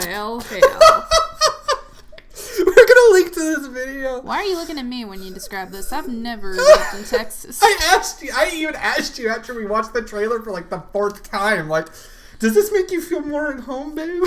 To which I think I said, fuck you, and I flipped you the bird. You did. I'm like, I was born and raised in Missouri, not Texas. Just because I have Southern relatives does not mean I am Southern. Oh my god, one of my favorite comments. So basically what it is just Travis Willingham with a fucking cowboy hat. And Brian W. Foster, Cabbage Man himself, in a cowboy hat. And they're going to be streaming video games together for Travis Willingham's Yeehaw. Such classics, such as Call of Duty. Call of Duty. Red Dead Redemption. The fact that he started off with Call of Duty, yeah. I'm just like, oh god. Call of Duty, Red Dead Redemption, old games, new games. Board games. Arcade games. Oh my god. So basically, the best thing... What the fuck is wrong with Greg? So, yeah, Travis Willingham's Yeehaw. We'll link you the video. I'm going to link the video in the chat right now. Right now? For Robit's sake, yeah. Send it to him on Messenger. Travis Willingham's Yeehaw Game Ranch is... I still love that fucking title. It is incredible. Did you share it on your... Oh, I shared it on Facebook. Oh, yeah. Yeah, just... So, it's the new series that... X out of the Crunchyroll. Yeah, it's the new series that... Fruits Basket? No, oh yeah, that's right. It's a brand new series that they I'm sorry, it's so distracting thinking about Travis Willingham and Brian W. Foster. All you're hearing is the yeehaw. I'm just hearing Sam Riegel's yeehaw. That's what's going on. But no, they have a new stream called Travis Williams Yeehaw Game Ranch. There it is. Just send it to him on Messenger. Yeah, I'll send it to him on Messenger. So Mira, I got a legitimate question for you. Oh god, why? Okay. Is this a good idea or the best idea? Why would it be a bad idea? It's not a bad idea. That's the thing. Just saying though, why would it be a bad idea? It's not. That's the thing though. I just sent it to Robit. Well then what's the... is that like Brokeback Mountain or something? No, because Liam and Sam aren't associated with it, so it won't be Brokeback Mountain. Well, also because Travis and Brian are both happily married. They are. 2 women. 2 women who also like women. You're like, I don't fucking know. No, that was an assumption on my part. I do apologize. But no. So I was going to say, Brian just got married not that long ago. She did, yeah. So, but legitimately though, what did you think when you saw this video and everything? I read you the description for the original, like, article that they had for it, like, the post that they had shared. Yes. I read that to you, and you're just like, wait, what? Yeah. I had to process it, and then I went to the video itself. I said this last night, and I'm going to say it again now. That doesn't stop the Brokeback Mountain. Yeah, it does. So... In this case, it does. Well, hell. I think that's the only way you can describe it is hell. I didn't think it was real. And I saw it, and I'm like, holy fucking shit, this is real. The best part is, I think, the comment that somebody had posted was like, Travis is the legitimate real Texan who is annoyed that he has to do stereotypical Texan things. And I'm like, yeah, basically. It is literally the best thing that Critical Role has done. It's fucking incredible. What are you excited for the Yeehaw Game Ranch? With how hard I was laughing over it, what do you think? I don't know. You might be excited. I'll definitely say this, though. This is the thing I was going to say. That trailer, hands down, nominee for Best Online Video 2019 for the HR Office of Podcast Awards. That video was incredible. Just the cutting to the green screen and just all the times Brian just like, this is... Messed up the line, yeah. When he's sitting there, it's like, I'm a 36-year-old man. I was like, oh, that's probably mood for everyone. And then Marisha Ray laughing in the background. You just hear her wheezing. Oh my god. Her that wheeze was like borderline Bruce Green wheeze. It's me. It's plot twist, it's me. It's beautiful. I am so fucking happy that this is a thing. Although, real quick, just because I remember that this happened in between last podcast and now, the announcement from Nintendo. Oh, why did I not write that down? Well, you brought up games and it made me think. Yeah, Reggie's retiring. Yeah. What do you think about the whole Reggie's retirement? It's the end of an era, dude. It is. Like, it was already sad enough when Iwata passed away. Well, what was his first thing? He's like, I love kicking ass and playing video games. And it's like, that was like, yeah, dude. Yeah. And he's always loved it. The silver lining in Doug Bowser. Bowser's taken over the Mushroom Kingdom, ladies and gentlemen. I will say, I thought it was really funny when the picture was going around about Doug Bowser saying, you know, thank you for bringing me here and everything. And he's got the Mario and Luigi dolls tied up behind him with a GameCube controller. I was like, that is this is how you know he's very well aware of where he's very working. Aware. No, like I think of Reggie, and he was the one that, like, from one of their directs got Mega 64 to do the intro. He was the guy that did the really funny awkward video with Lawrence and Elise from Funhouse. And like he embraced all the memes. You know, when I think he did a video with the completionist as well. He did. He was very active with like Nintendo has caught flack in the past for just not being up to date with like what the fans want. With what not just what the fans want, but like, you know, a few years ago they had the whole the copyright system that they were doing where you couldn't play Nintendo games on YouTube. Or else you'd get a copyright strike. Like, that was Nintendo and stuff like that. So it's like, people have been like, oh yeah, you know, they're out of touch. But then you got people like Reggie, who basically, he was like, you know, he's working with creators like Funhouse, The Completionist, Mega 64. I think he may have even done something with there goes my internet. Yeah, right? Rip. Yeah. Yeah, it really, like, it is the end of an era. It's sad, but the only silver lining is I'm glad that's like he's not leaving because he's sick. He's not leaving because something bad happened. You know, he just wants more time with his family. He wants to spend time with his family, and I'm like, that's gonna be. You can't fault him for that. No, yeah, it's it's sad, but yeah, you can't fault him for it, and it's sad, but it's the end of an era. The directs are gonna look a lot different without him there. Yeah, definitely. Yeah, I mean, they still got the current president of main Nintendo that'll be doing the stuff.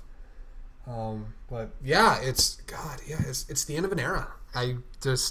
But hey, the one silver lining in this, his body is still ready. His body is still ready. Yes, his body is still ready. You hit that right as I had finished up my drink. Anyway, yeah, his body is still ready. He's all doing good and good to go and all that fun shit. So like, good on him for at least leaving on his own terms. And I hope he's able to spend more time with his family, and he will be missed.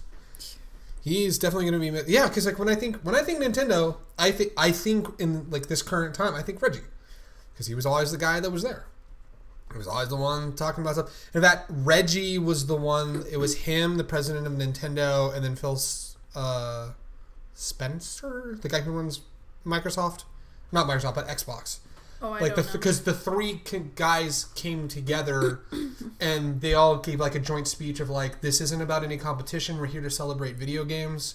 We're coming here on like the same stage. And it was like the three of them doing that speech. I'm like, oh, let's celebrate. Let's fucking celebrate some video games, my dudes. Which that was also really cool. That's what you're supposed to do. Yeah, it was really cool. Yeah, they set aside all the competition and the competing with one another to be like, we're here for games. This is about the games. Let's celebrate the games. Well, because usually 9 times out of 10, for any sort of, like, game expo, like, say, E3 or anything, if you're showing off consoles from all these different companies, chances are you probably already have a favorite going in, and nothing is probably going to change your mind. Mm-hmm. Yeah. So it's like, why even bother with competition? Your mind is usually already set. You know what you want to go after. True. If there's another company that you like, and they come up with interesting things, then you'll be like, okay, I'm sold on that too, but I already liked that one too. Yeah.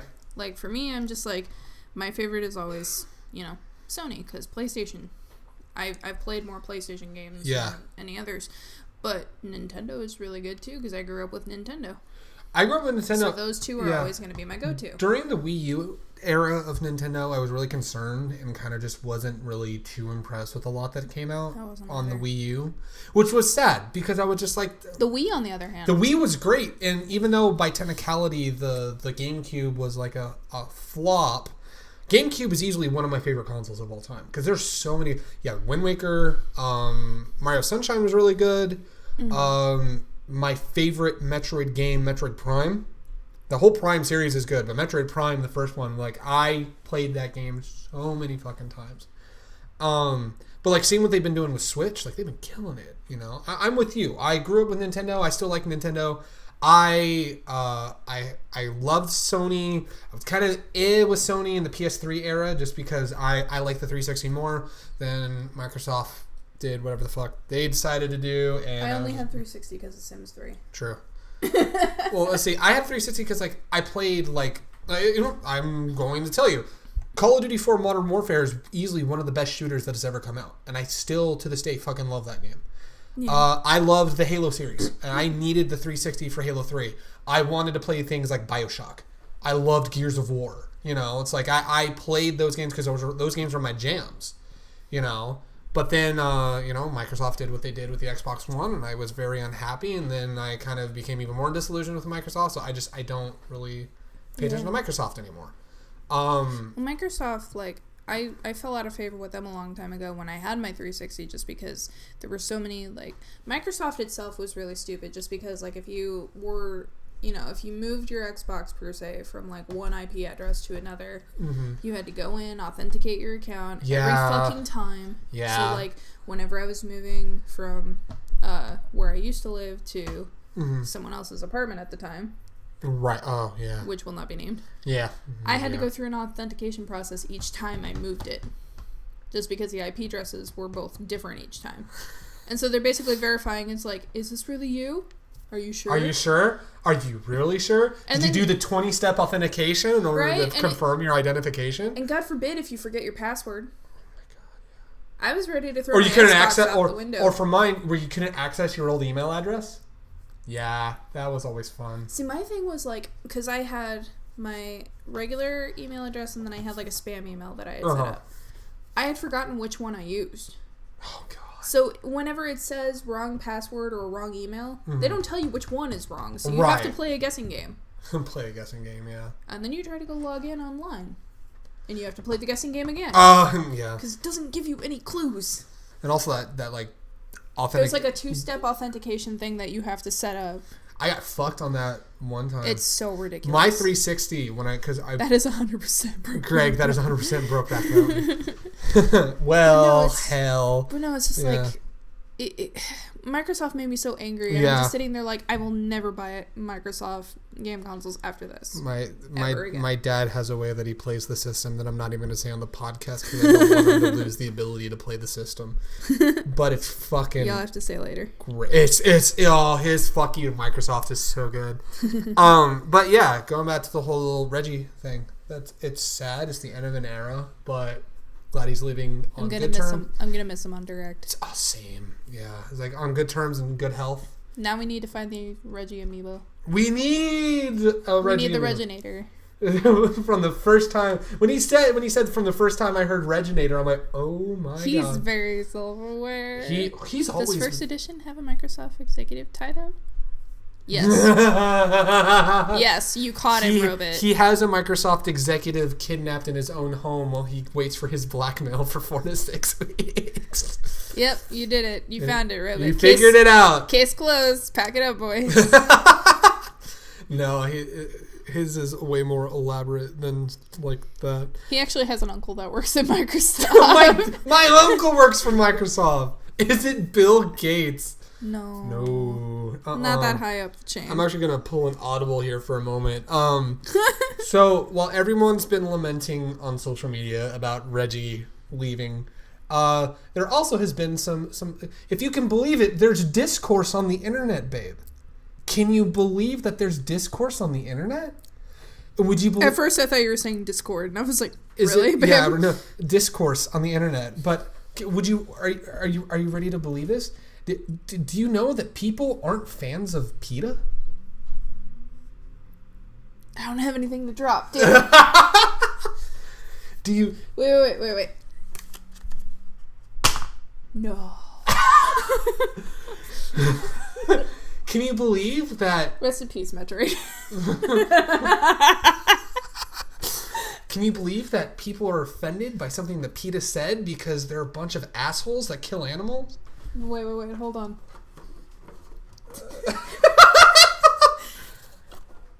Set him down gently. Because I'm like, PETA, you care for animals. We do not drop the doggo. We do not drop dog meat. Drop a weeb figure. Well, I mean, technically. All right, well, let's cut the bullshit. We do not drop doggos. Let's talk about why people are angry at PETA. Aside from the obvious. Aside from the obvious, that they kill animals Good boy, and dog shit meat. like that. Good boy, Dogman. Good boy. What a good boy. Yeah, oh, absolutely. So, on Friday, which was your birthday, it was your birthday. It was your birthday. Birthday. It was your birthday. You're old. How does that make you feel? It hasn't changed anything. Yay, old lady. Thanks. I got you, babe. Anyway, so not only was February 22nd your birthday, not only was it legend on the internet Gus Sorola's birthday, but it was the birthday and also kind of remembrance of Steve Irwin. And everyone was talking about Steve Irwin. National Cat Day. And Japan's National Cat Day. But yeah, so it's like my birthday is just going to revolve around animals of some sort. Of some way, shape, or form, yeah. Mira is old, is what Robit says, basically. I could have told you this. Google decided on the 22nd of February, which is also your birthday, that basically... the Google Doodle? Yeah, the little Google Doodle was of, the crocodile hunter himself, holding the crocodile, biting an L. It was cute. It was adorable, and it was kind of like in remembrance of, Steve Irwin and all of his work, all of the kind of awareness to wildlife that he's done, all of his reserves to help preserve animal life that he's done. Crikey. And, it's done, the Google Doodles put out the tweet with the drawings and stuff like that, and kind of just showcasing and remembering how important Steve Irwin was. What they weren't ready for was PETA to throw its hand in the ring and say the following things on Twitter. PETA, or at PETA, so that way you remember who to direct all of your hate to, at PETA.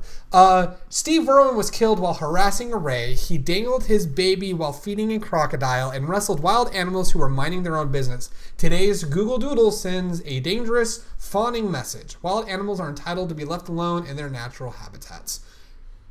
Continuing. They decided to not shut the fuck up from there and continue to dig that grave even deeper. Steve Irwin's actions were not a target of his supposed message of protecting wildlife. A real wildlife expert and someone who respects animals for the individuals they are leaves them to their own business in their natural homes. They even continued. It is harassment to drag exotic animals, including babies taken from their mothers, around from TV talk shows to conferences and force them to perform as Steve Irwin did. Animals deserve to live as they want to, not as humans demand. The Google Doodle should represent that. So, Twitter went apeshit on PETA for this. Naturally. I said it in the recording last night. As you should. That I feel like PETA is like the Westboro Baptist of activist groups. Which I think is true. They're an outward... They're right up there with the Salvation Army. They're right up there with the... Yeah. That's right. I said it. Fucking mic drop. So you got lovely response to that. Someone said Steve Irwin saved his life, saved the lives of countless animals in his sanctuaries. He helped educate millions globally about animals' needs and way of life. He loved animals and cared for them greatly. You do some good work helping animals, PETA, but how about some balance and more respect? People were saying, this one person said, I supported PETA with a fixed amount of money every month. That was until I read this tweet. PETA is an embarrassment to animal rights. Steve Irwin celebrated animals he worked with. He taught people to respect and protect animals in their natural habitat. He died taking a risk to show us to respect animals. I respect that, Ray, and I respect Steve Irwin. You know, because Ray had no idea. He thought it was... Yeah, no, his methods may not have been ideal, but his enthusiasm for animals and their protection was incredibly transparent. He taught a lot of people about nature and the environment. Harassing a ray, unless the Irwin family has shown you the footage, complete speculation, which the Irwin family has said that they will never be showing that footage, obviously. Fuck that, Ray. Steve Irwin's still alive. Fuck that, Ray. No, the Ray was feeling threatened. Steve didn't realize that the Ray was still feeling uncomfortable. Mm-hmm. It was an accident. It's a risk he took. It could have literally happened to anybody. Mm-hmm. Yeah. It was an unfortunate He had that risk every single day. But yeah. So he died doing what he loved to do. Yeah. Not everyone Fuck that, Ray. Not everyone gets to do that. Mm-hmm. Mira. Oh, no. He would have said the same thing if he were still here. Oh, yeah. He would have been like, no, I was... He would have been like, oh, my bad. He literally... he's literally chilling up in heaven right now, just like, no, that Ray was justified. It's all good. It's like, my bad, mate. See, I'm not even going to try the Australian accent because it'll just sound like I will sound as much of a Yankee as I absolutely That's why would. I only said a couple words. I almost dragged that along. I was almost like, go on, continue. Yeah. So, in the midst of all this... So while the internet was in the process of ripping them to shreds... Somebody took to Wikipedia and changed the Wikipedia article. As you do. It's not there anymore. Miranda. It's... Would you like to read? When I get the full first name, I'm in trouble. Miranda blank blank. Because I'm going to drop your middle and last name. Would you like to read the edits that was made to the PETA Wikipedia page? It's actually really good. Okay, so...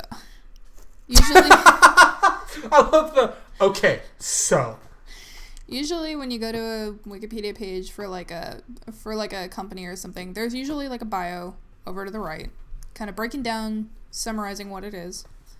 So someone did the biography for PETA, and it says founded 1933 Nazi Germany, founder Satan himself and literally Hitler. The type. Hypocritical and extremist. The focus is being assholes and killing animals. Oof. The first paragraph summary for this page, So good. which is not looking like this anymore. Someone fixed it back. It's been since changed. It's been fixed, unfortunately. People for the Ethical Treatment of Animals is an asshole extremist organization based in the fiery pits of hell and led by Satan himself, its international president. It's international. A non-profit corporation, I almost said cooperation. A Oh, boy. non-profit corporation with nearly 400 employees, it claims that it has 6.5 million clinically insane members, in addition to claiming that it is the largest pet murdering group in the world. Its slogan is, animals are meant to be taken from their owners and murdered. People who actually help animals, like Steve Irwin, are evil and deserve to die. Hail Hydra.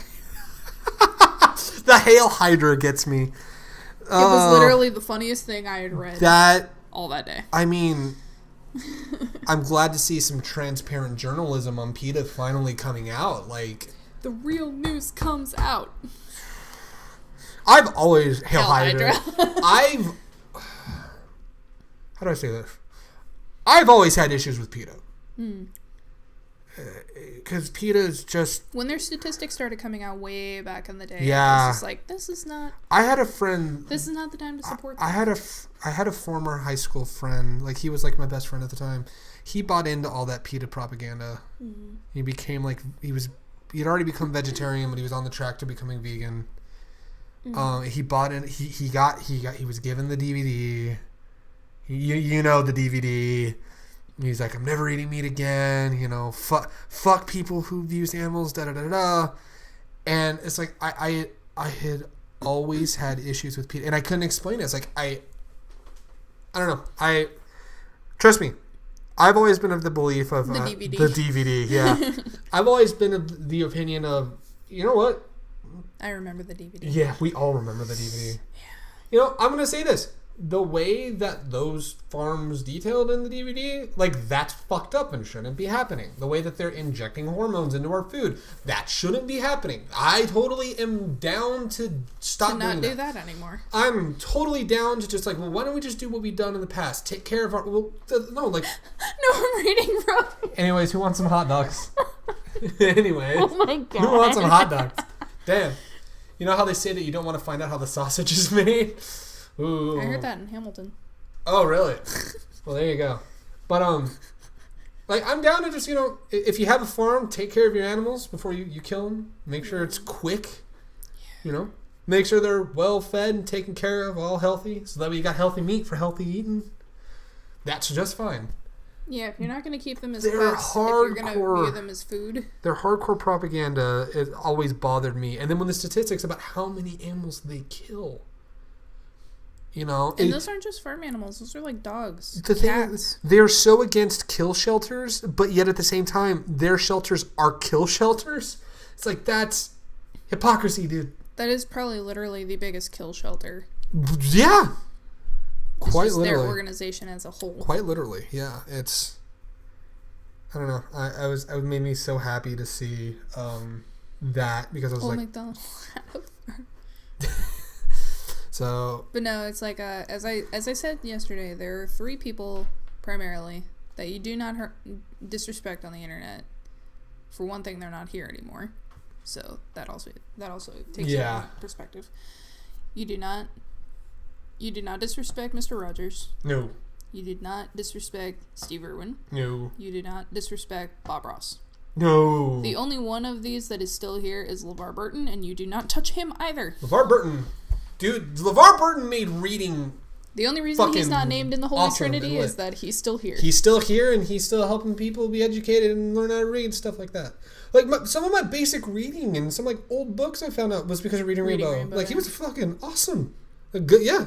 They're all good people. I'm glad that came back, too. Get kids excited about reading. Also, the other crazy thing, sidebar here, I guess schools are starting to incorporate, you know, kids who, like, don't find reading fun, they're starting to incorporate audiobooks. Good. With, like, things like... My cousin met him. What? Whoa! Met LeVar Burton? Damn.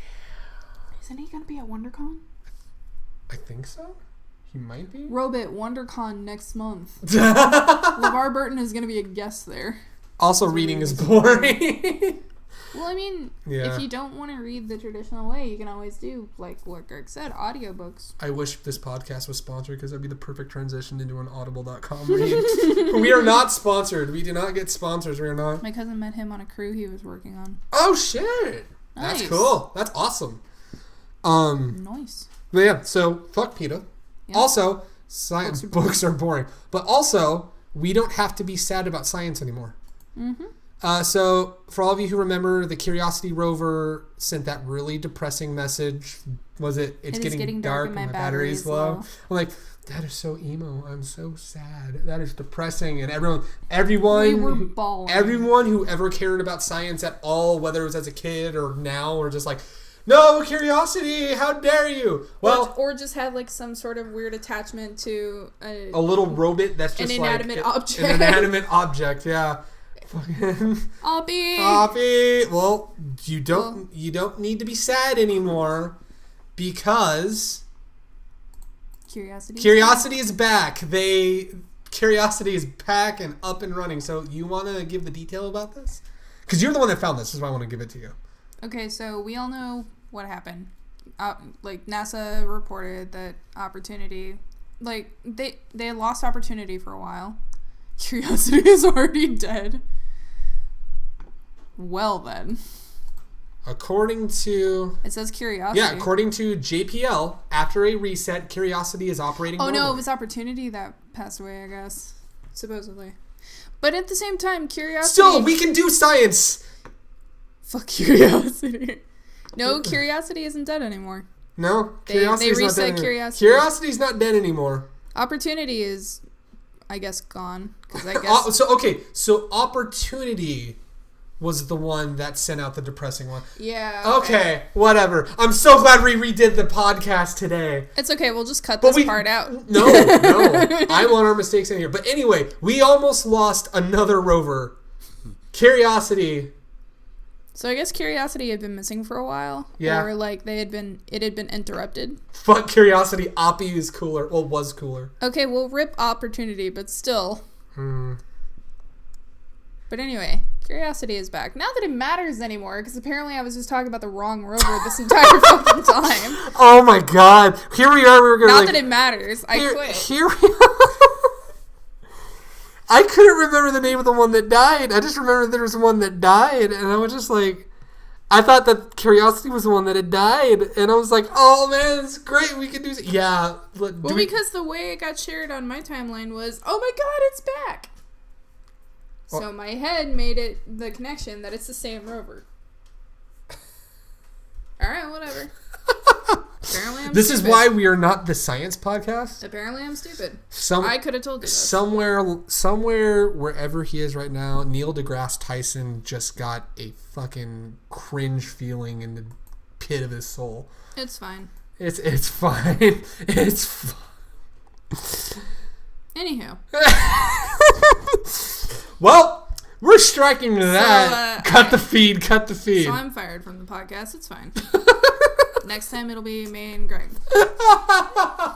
Babe, don't leave. You heard it here first. Oh my god. Oh, I don't know how to transition to this next topic. I am the new Mira. Go ahead, Robert. Go ahead. Go right ahead. You want to? This is gonna be the worst transition ever. Don't ask me to do it. I'll fuck it up. You want to know what else is dead? Ollie Sykes' right vocal cord. Yep. Yep. This is my last podcast. Oh no! Don't leave. Who am I gonna talk to when May's sick? Robot, apparently. Robot, please come over here. No, so because there's a couple pieces of music news. So so the original transition was I'm going to transition from Travis Willingham to Ollie Sykes, just because of at least Travis Willingham didn't rupture his right vocal cord like Ollie Sykes on my way. No, so that was painful to hear about. That Bring Me the Horizon had to cancel the last couple of dates of their tour and also cancel some shows in March because Ollie Sykes, their vocalist, ruptured his right vocal cord. That's got to be painful. And like people were asking, it's like, well, was it because you're not singing the right way and stuff like that? He's like, no, the whole band's been sick. It's like, yeah, it's like, it apparently, because like their bass, because Stephen Harrison from the Fever 333 has been playing bass with them because their bassist got really sick. And the band as a whole was just not doing too good. I guess they were all just not feeling well. And I guess the way that Ollie Sykes explained it is that, like, you know, I've been singing properly, but when you're sick, you got to make compromises. And the compromises that were made ruptured his right vocal cord. So it's like, yeah, no, don't. It's that's bad. Because, like, people are freaking out because he's blown out his voice and needed vocal cord surgery back in, like, 2007, 2008. So people are like, oh, no, is he like, fucked for good this time? And it's like, no, he's canceling the tour, so he's not fucked. But, yeah, is he dead? He ain't dead. No.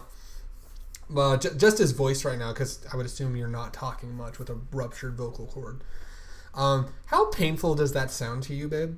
A lot. A lot painful. A lot painful. For curiosity, a lot painful.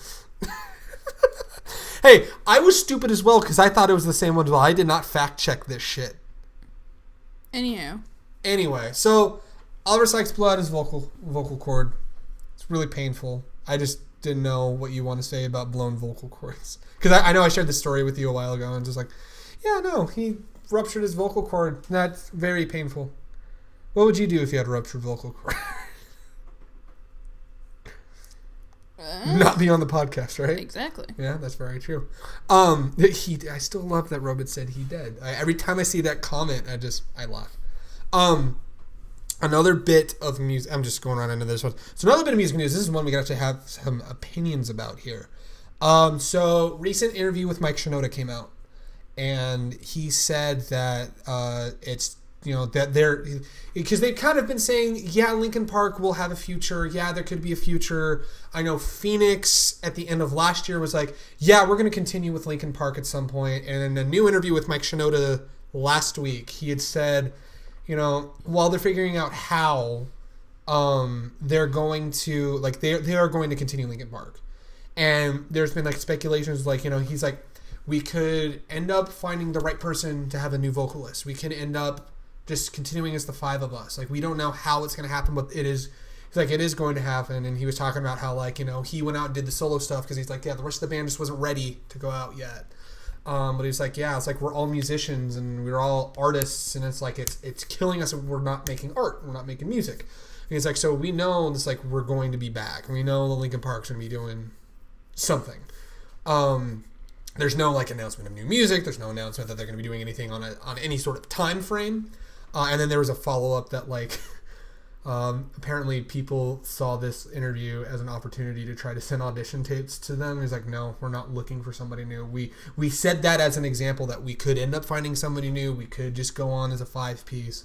It's like, we don't know. And it's like everything just needs to fit perfectly. Because if it doesn't fit perfectly, it's going to be awkward and forced and contrived and not be that great. So I know we've kind of talked about it in prior podcasts and stuff like that, but hearing about this new interview and stuff like that, like what do you think about the whole thing? I mean, do you think you would be okay? And this is also coming off the heels of, like, you know, Chester Bennington's son is doing some stuff with his old band, Grey Days, and you know, a lot of people were losing their shit about that.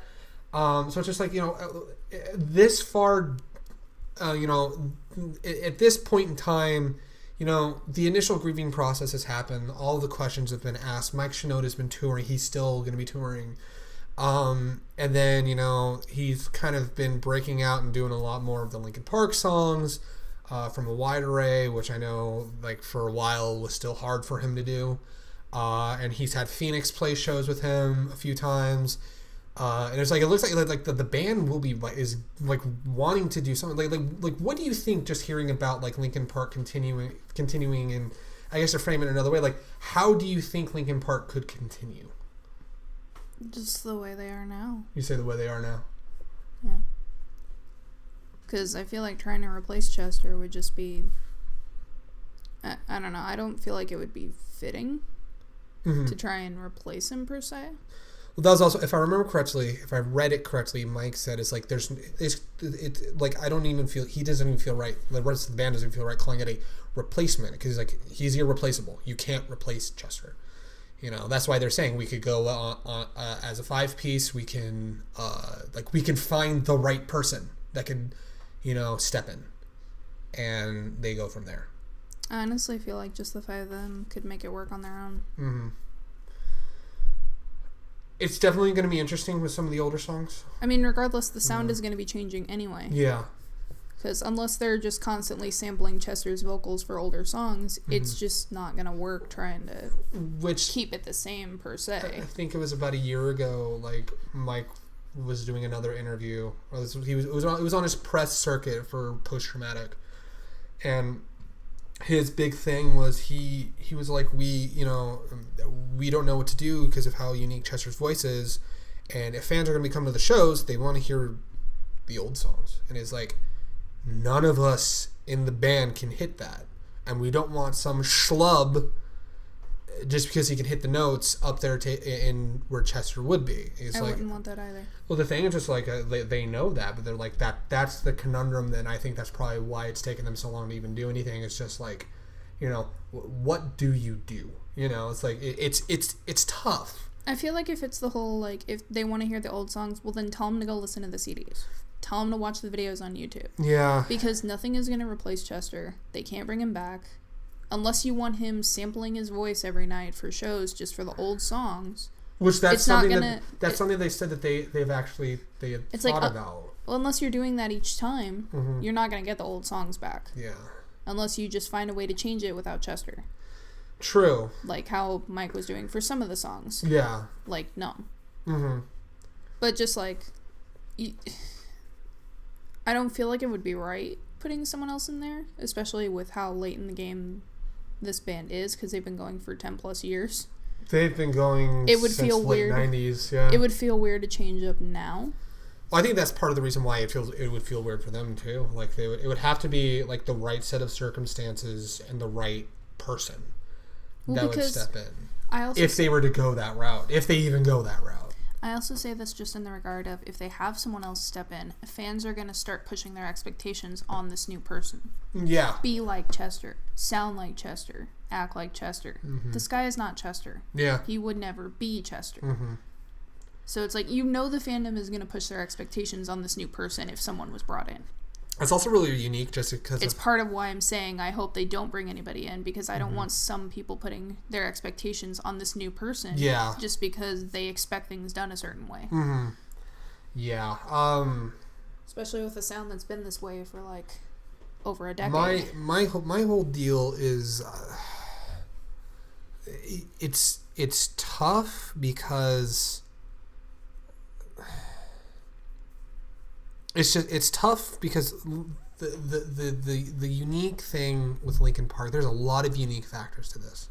You know, number one, the fan base is more like a family base, basically, which is very unique and very. I mean, you know, there's diehard fans, but like to have the fans like stay together as like a family. Like the fans grew up together. Well, we saw that at the Mike we Shinoda saw it at concert. the Shinoda concert when we went back in November of last year. And, you know, you have that, you know, Chester's voice is hard to even replicate just because of, the motherfucker had the wildest range of vocals. He could scream, but he could sing the most beautiful ballad, and like, and sometimes those lines were like right next to each other in a song. Mm-hmm. He would scream one line, and then the very next line, without really pausing in between, it would just be a sing line. I think that one of it's like, how do you do that? One of the songs that I think back to when I think of the wide vocal range is actually New Divide, because the verses are on a way deeper octave, and he shoots way high in the chorus. And then in the recording of it, he harmonized with himself, with some other harmonies from like Mike and everybody. But it's like, yeah, it's like he, just on a technical level, Chester's vocals are hard to replicate.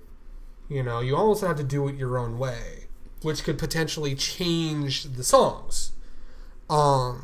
Which we saw like the wide range of people at the memorial show, like all the various people. And all that crazy shit. It's and it was funny because some of them you could tell like how familiar they were with the work or how less familiar they were with the work, just because, like, you could tell who knew the older songs. You could tell who was pretty new to this. Mm-hmm. You could tell who had never heard of Fort Minor or who had never heard Mike Shinoda, but they knew the association from Linkin Park, so they wanted to come. Yeah. You could tell who was in what level of the fandom. Oh, yeah. But it didn't matter. Yeah, it's... Yeah. Which is pretty unique, because a lot of fandoms, they either want you to be there the whole route, mm-hmm. or they're also just kind of... They don't really give a fuck if you're in the beginning. Yeah. You know, and then the other crazy part is, you know, you talk about that, and then going back to like the memorial show in 2017, like how many different styles of vocalists they had for each of the songs. It's like you had people like we mentioned earlier, we had Ollie Sykes and like Jeremy from A Day to Remember, and like all we these. had the lead singer of Civil Twilight. The lead singer of Civil Twilight, who like did some of the newer songs, but like the bands that were directly influenced from Linkin Park, like. 1OK Rock. Like Taco from 1OK Rock, who did Somewhere I Belong. Like I said, Ollie Sykes did Crawling. Jeremy did A Place for My Head. You know, Sum 41. And then Sum 41. It's like and Avenged Sevenfold. Yeah, it's like you had like all of these wide array, which Steve just Aoki. Oh yeah, it's like you had the whole. That in and of itself was like that was a testament to how wide of a range one man had. That all of these people from all these. Or just how widespread his influence was. How widespread his influence absolutely was, yeah. And it's... Because, like, out of all of these, the one that surprised me the most was Taka. Mm-hmm. Just because I, like... Because I'm into it. But no, yeah. I just... It surprised me just that it got that far out, just because, like, some areas of Japan are still really strict in kind of what they believe and how they act and everything. I mean, Duran Gray is one thing. That's a native Japanese group. But to take a Western influence and incorporate it into a Japanese group... The thing you got to realize is just how tied to Japanese culture Linkin Park was back in the day. Cause like, yeah, but even then, when Mike would go to Japan, he'd still get a little criticized, like with Chester.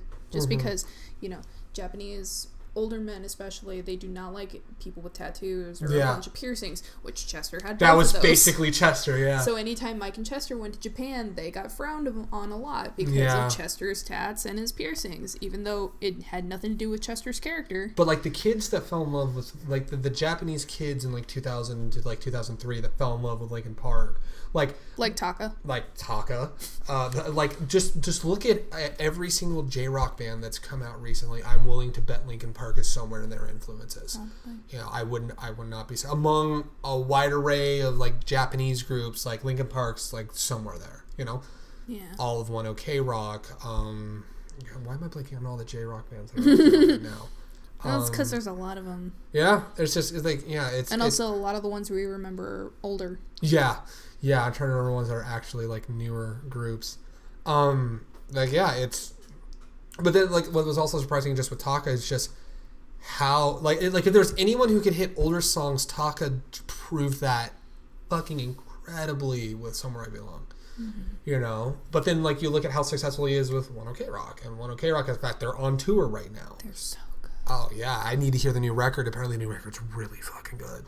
I have a friend on Instagram that he swears by the records. Like, this is, like, some of their best work they've done in a long time. And they've always put out good shit. But, yeah, it's like if they ever continued on with anyone, with a new person, it would just have to be the right person, and there would definitely have to be an easing in process. Yeah. You know? They would have to pretty much put out a statement. This is not Chester. We do not want him to be. They would like have to do Chester. a whole tour of shows just to get this, if they were to go with a new person, just to get this person ready for what the response is going to be. Well, also, like, everyone, the rest of them, they have to sit down and be real with the fandom. Mm-hmm. Like, yeah. This is not Chester. Do not expect him to sound like Chester. Do not expect him to be like Chester. This is whatever his name would end up being. This is person, yeah. He is his own person. Yeah. We picked him for a reason. Mm-hmm. We're respecting Chester in this regard. He's not meant to take his place because no one is ever going to. No one can take Chester's place, yeah. But it's like, don't push your expectations on somebody if they end up bringing a new guy in. Mm. Don't push your expectations from Chester onto this dude. Right. Because what if Linkin Park did want to change their sound? Yeah. It would give them the opportunity to do it. I just think I personally just feel they should stick to 5. I think the more natural fit is... Just because they've already got a camaraderie. I They've think been brothers for so long. And I can't speak for them just because I'm not them. I don't know any of them. I've been a fan of all of them for a long time, but I don't know any of them. I think what my prediction would be is the 5 of them are going to come together. They're going to go on a tour. They're going to play the songs that they could play as a 5-piece. But at the same time, I think there would be a Gospel Linkin Park album 2022. I would not be opposed to that, actually. Dude, all the soul. That'd be incredible. Just imagine Mike doing hymns. Damn, I need this now. He could do it. Damn it, I need it. But no, what I think, this is my prediction. They're gonna go on a tour. They're gonna play the songs they can play. There's gonna be a period in the set that it's gonna be like the remembrance kind of medley. That's going to be all of the older songs that the fans want to hear.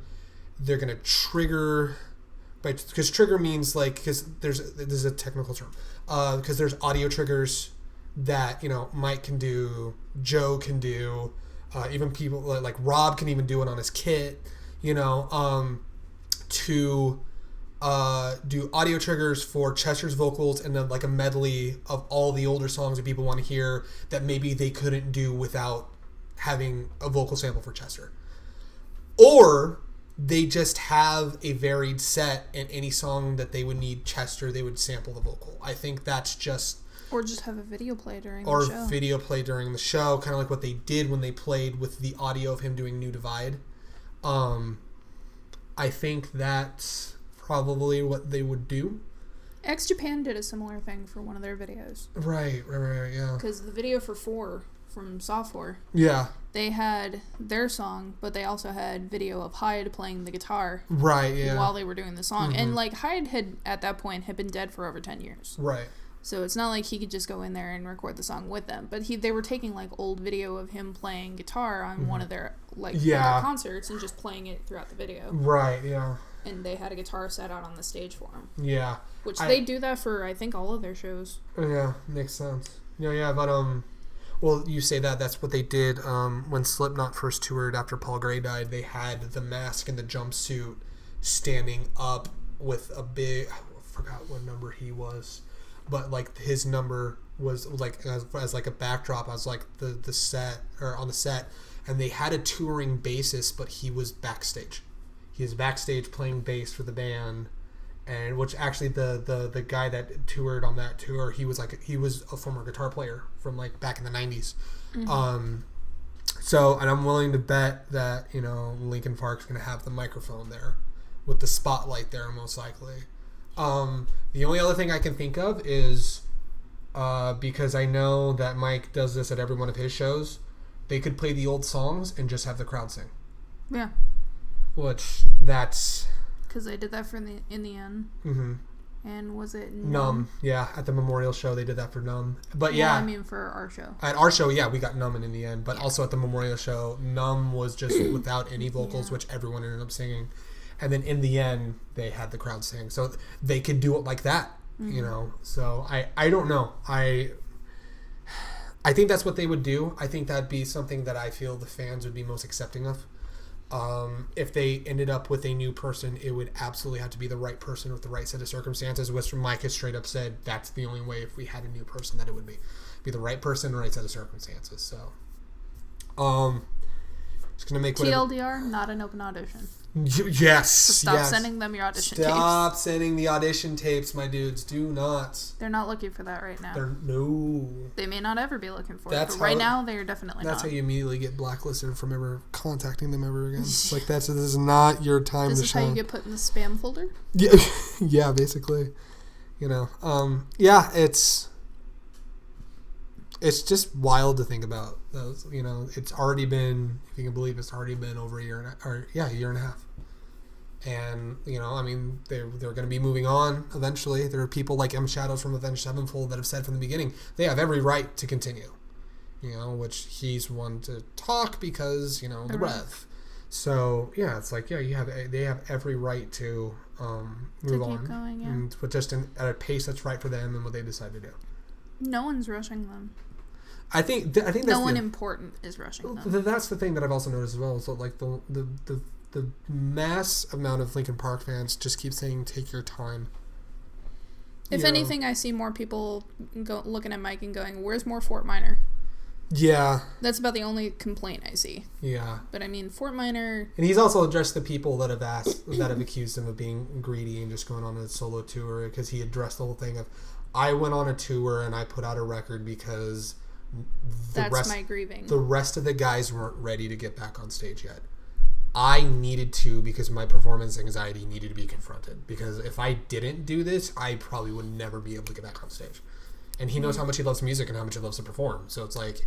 Well, sometimes you need to have that confirmation. He put his vulnerable side out there during that grieving period with the post-traumatic tour and shit. Yeah. When the rest of the band wasn't ready. And he straight up said that. So, yeah. Yeah, I had seen that, and given the fact that we've talked about Linkin Park at length in various podcasts, I figured it an interesting conversation, and kind of brought it down a little bit. And we got a few more topics that we'll go through. One of them, the last one's probably going to be a little bit of a deeper conversation. But let's liven the conversation up a little bit, because it was a little bit that was a serious topic. Let's talk about something that's not as serious, and that is my experience with Resident Evil 2. Not that serious, huh? No. I mean, well, compared to talking about, like, the future of a band who lost their vocalist. I mean, you are dealing with zombies that are bullet sponges. And the fact that you might have to reset the game. Because you may or may not have soft-locked it. I may or may not. I still haven't looked that up yet, but... X gonna give it to you. Yeah, basically. Yep. So, for my birthday, as a late birthday gift, May got me Resident Evil 2. And the game is spooky. Spooky. Game is spooky. But it's like the good kind of spooky. Because I don't like jump scare horror, just... for the sake of, I personally think it can get cheap. Greg is old, yeah. I'm spook solid. Yeah, it's like, I think jump scare horror is cheap and it's easy. Depending on how you do it. Yeah. Some games can do it a little better than others. Yeah, it's the reason why... Like Fatal Frame, actually, like, there are some jump scares in there, but the tension builds leading up to Silent Hill has a couple, like, in the older games, Silent Hill has a couple jump scares. Even old Resident Evil has a couple jump scares. Evil Within's got a few jump scares that, but the thing is, just like, atmospheric horror has always been my favorite kind of horror, and they did so fucking well on recapturing the atmosphere for Resident Evil 2. I was gonna say RE7 already had you. RE7 was fucking spooky because they did so well. Again, the atmospheric horror, like, gets under my atmosphere. It's like Mama is terrifying. Like, jump scare horror makes you go, okay, whatever. Atmospheric horror is what makes me get into my car and look in the back of my seat just to make sure there's nobody there before I drive off, because it's what makes you actually shit your pants. It actually makes me shit my pants, yeah. But yeah, Resident Evil 2, it's hard, but it's satisfying because it's inventory management, which that's old school Resident Evil. That's most Resident Evil, honestly. But yeah, old school Resident Evil. But at least you don't have ribbons, right? Oh my god. Or do you have ribbons? No, if there is a difficulty setting where you can only save with the ribbons. Yeah, that's like the expert mode. If you do that mode, it's like you have to collect a ribbon, and there's also, on top of that, you can only save a certain amount of times. Great. I'm glad. So, not a mode I would ever play. No, yeah, same. Because my gamer instincts have told me save at every possible opportunity that you can get. That's what I do. I spam it. Yeah, I may have soft locked the game because I may have fucked up at a weapons locker. I don't know how important that is. I'm certain someone who's played it's like, the weapons locker doesn't even fucking matter. Just go on. I'm on my way to get the third seal inside the office. Police station. Or the police station. I haven't gotten to Mr. X yet. But He will. I am not looking forward to Mr. X. He will. Because X gonna give it to me, like, in the ass. But yeah, it's a lot of... With or without lube? Mr. X, he's no lube. He's definitely bite the pillow, I'm going in dry. Yeah, that's the kind of person that Mr. X is. It's the level of detail that you subscribe for in these podcasts. The level of asshole that he is. But speaking of ass, May has confirmed that Leon still has an incredible ass in Resident Evil 2. Once he got his police, like his first outfit, just his casual outfit, she's like, I can't tell. I really can't tell. And it sags in places that don't need to sag. Yeah, dad jeans, even though he's like a young person. They're comfortable jeans. They're not dad jeans. They're just comfortable. Comfortable jeans. That's very true. So, but when he changes into the police uniform, she was just like, "Ooh, yeah, good shit. 10 out of 10. 10 out of 10." He's still got that booty. I'll tell you what else is 10 out of 10 with Leon. We have to bring up Moderately Okay's fucking post again. Oh my goodness. Okay. Let me unlock my phone. This is the one thing that I wish that we could keep from the original podcast. It's okay. We'll have it back in. I'm going to just laugh just as much. So Moderately Okay, for those of you who don't know, is a very popular cosplayer. He's cosplayed Leon quite a few times. He's moderately okay. He's moderately... John is a meme lord. I want to actually meet him instead of having him, like, photobomb my selfie with Kawaii Bro, which, that in and of itself is a fucking meme. So, Moderately Okay posts this picture of him as Leon from the remake of 2, sticking his booty out a little bit.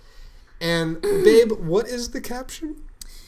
Okay, so the description is, trying to sneak around the RPD, but I'm dummy thick, and the clap from my ass cheeks keeps alerting Mr. X. The hashtags make this even better. Hashtags are the best. Hashtag Resident Evil, hashtag Leon Kennedy, hashtag meme, hashtag Mr. X, hashtag RE2, hashtag I shoved an entire pillow in my pants, hashtag please laugh. Please laugh. Please laugh. Hashtag please laugh. That's my favorite hashtag. I stuffed an entire pillow. An entire pillow in my pants. Oh my god. Please laugh. Oh. Please laugh. That's it. That's Resident Evil 2. That's it. That's all you need. You don't even need to play it anymore. You don't even need to play Resident Evil 2. It literally is just I'm dummy thick. Oh my god. And the clap from my ass cheeks. The clap from my ass cheeks. Worst first day ever. Who made it their idea to let the thick boy survive? For this. What's wrong with having a thick boy survive? There is nothing. What is wrong with thick boy? I'm putting you on the spot now. You got a red light under your face. I'm putting you on the spot. There is nothing. You look like you're fucking bleeding. I would like to clarify my statement. Didn't know that this was an asthma channel. Here, let me prepare a mea culpa, if you will. It's basically a public apology, and then I will take no questions after this. I would like to apologize to all of the thick boys out in this world. I do not wish to offend anybody.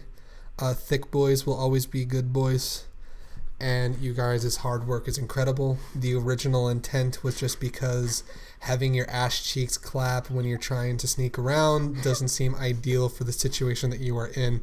I understand that for thick boys, you can't help the fact that ass is clapping hardcore, and thus we need to be respectful that you too can still survive in a stealthy situation even though your ass clap is just too damn loud in a stealth situation. As penance for my mistake, I'm going to be going to an all-male strip club on Thick Tuesday to show my support for the thick boys and to apologize as well. My workout this week will only consist of squats and glute-related exercises, so I can further strengthen the clap in my ass as well. I hope you accept this apology. No questions.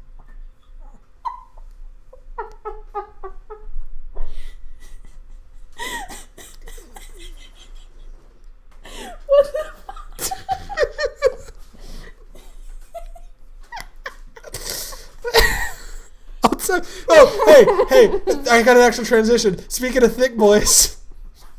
What? Speaking of thick boys, I've played more Kingdom Hearts 3. And Sora's become a thick boy if you see that. Apologize to him. Not the same apology. Hold on. What am I going to apologize for? Sora's a thick boy. I'm just saying you owe him an apology too. Not that apology. No.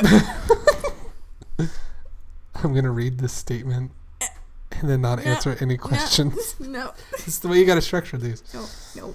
I would like to formally apologize to one Sora from Kingdom Hearts 3. If my comments about you being a thick boy were taken as insults, I do apologize.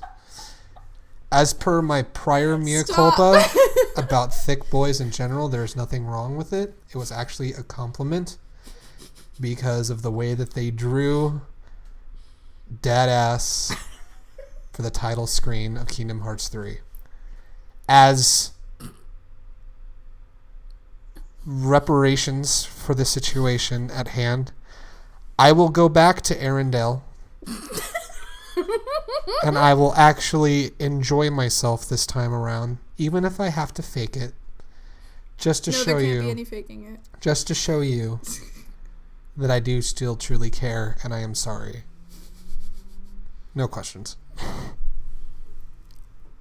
What the fuck? No, okay, legitimately Anyway. though, I have been playing Kingdom Hearts 3 again. And it has been quite fun. I just finished Pirates. I'm in the process of trying to find all the lucky emblems there, which I'm about to hit the high seas. Yeah, I could hear you taking the pictures. Yeah. So I'm sitting here playing my game, and all of a sudden I just hear the camera go off, and I'm just like, first of all, like the story for Kingdom Hearts 3 is really fucking stupidly confusing. You saw me last night. There's a whole cutscene related to somebody, and then somebody from the organization shows up. It's like, well, I played the organization, and I'm just like, I think I'm getting into spoiler territory for Kingdom Hearts 3, and I apologize. a little bit. I'm speaking in general terms. Someone was like, I played the organization, but it's like their actions like make no goddamn sense if they were playing the organization, because it's like you really wanted to Here's do the bad thing: things. if you have prior knowledge of the games, then yes, it does make sense. But with you kind of still being a little like vaguely new to it, it's forgivable that you have no idea. My head hurts. I had prior knowledge, and I still thought this dude was shady as fuck. My head hurts like hardcore thinking about all this nonsense. I am just. We'll give you Advil later. Yes, please. Oh, God. Yeah, it's story wise. Okay, You were liking Caribbean though. the base story, like the base story of. No, I mean just doing anything in there. I'm gonna get to that. Yeah. The base story of just Kingdom Hearts 3 as a whole. Base story is at least compelling enough. All of the details about the story make no goddamn sense. Which I heard even Mei, who has played most of the games, was like, yeah, even I'm fucking confused. I played a bunch of the games, and I still kind of had a moment here and there. Yeah. But the gameplay itself, so satisfying. Like the opposite, I talked about it last night in the podcast that got scrapped. The difference between, Resident Evil's really hard, but when you finish something and you figure out a puzzle or It's rewarding. It's very rewarding. It really is. And it's like, I'm having fun with the gameplay of Resident Evil for a completely different reason why I'm having fun with the Kingdom Hearts 3 gameplay. Because Kingdom Hearts 3, for all intents and purposes, pretty simple game. Well, you're also doing beginner mode. I'm also playing beginner mode just for the sake of I'm borrowing May's copy and I want to blow through the story. Mm-hmm. But yeah, it's I'm enjoying it. The gameplay is so much fun and super satisfying. It's good to have a balance regardless, because if you're playing like two difficult games at the same time, your motivation to play them gets less and less. Yeah. Until a point where you just swap out games and you just Yeah. don't play them. You just for a don't while. play them for a while. Yeah. It's honestly like with That's part of why like Sims was always something that I would play in between stuff, just because I would get frustrated at something and then I just switch over to Sims. I'm thankful for Kingdom Hearts because like I said, I may have fucked up in Resident Evil 2. It's allowed me to be like, well, let me go to something that's easier and that I can blow through and kind of like it's. You don't have to necessarily think about it too much. No, yeah, and I'm also gonna say People are going to discredit this as you will. I heard you need to get all 90 lucky emblems to be playing on beginner, so I'm using a guide for the lucky emblems just so that I don't... Also, again, I'm playing on beginner. I had to do it too. Yeah, I'm playing on beginner. Like, I'm willing to say, if I played on standard... If I owned the game, I would have played it on standard mode and tried to find 55 lucky emblems on my own. Because you can do that. You can kind of pick and choose which ones you grab. Yeah, but it's as long as there's that number. Something like...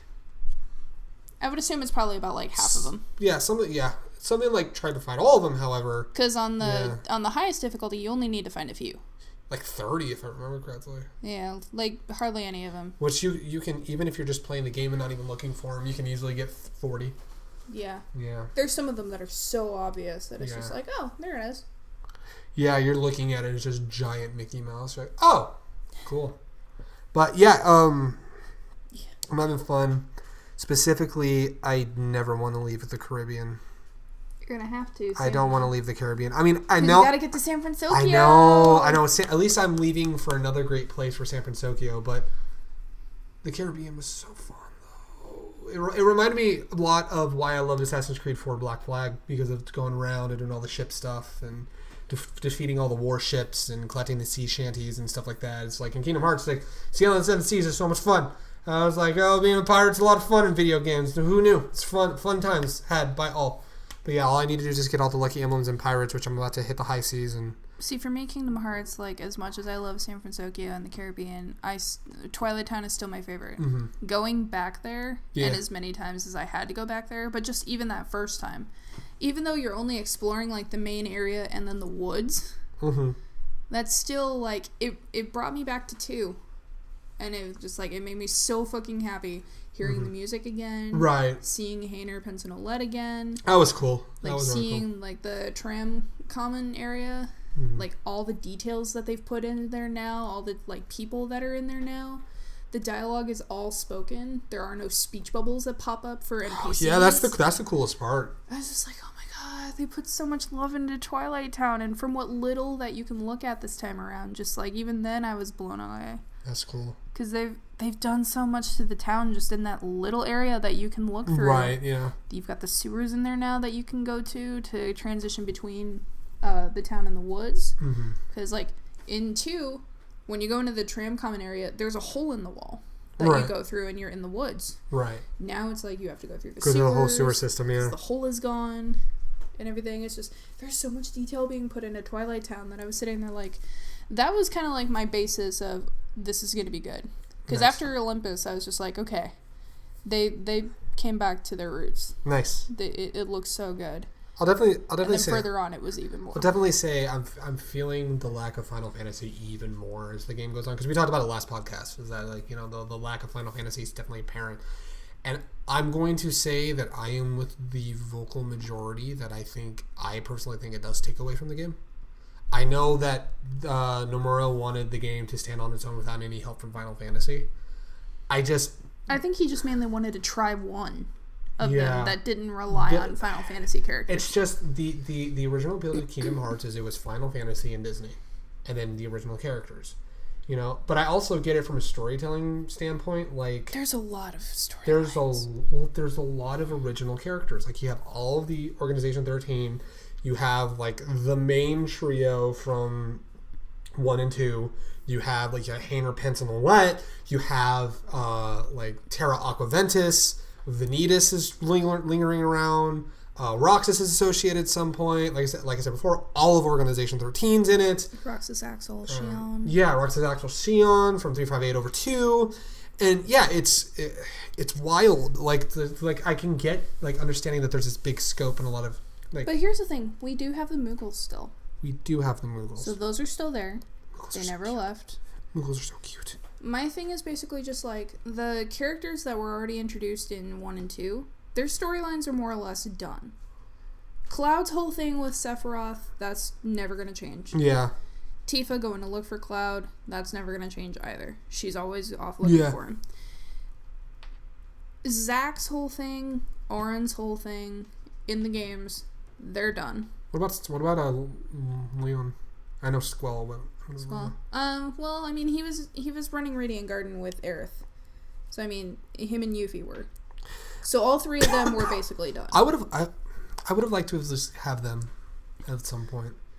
I don't think they would have been able to At least offer much more to the game, though. At least Yuffie, because I miss Yuffie. Yuffie is so great. Yuffie was helping Sid and Merlin, I believe. I want Yuffie. Come on. Can you imagine her, like, chilling with the fucking squad in, like, Twilight Town? I mean, we had Noctis. I mean, Verum Rex. Oh, we did have Verum Rex. Robot wants donuts, by the way. We had, like, a Noctis lookalike. We had someone that I'm assuming was probably going to be for Arden. Yeah. Like, an original design probably for Arden. Mm-hmm. We had what looked like the original girl from Versus. I think she had a name, but I don't know what it is. Someone was telling me it might have been Stella.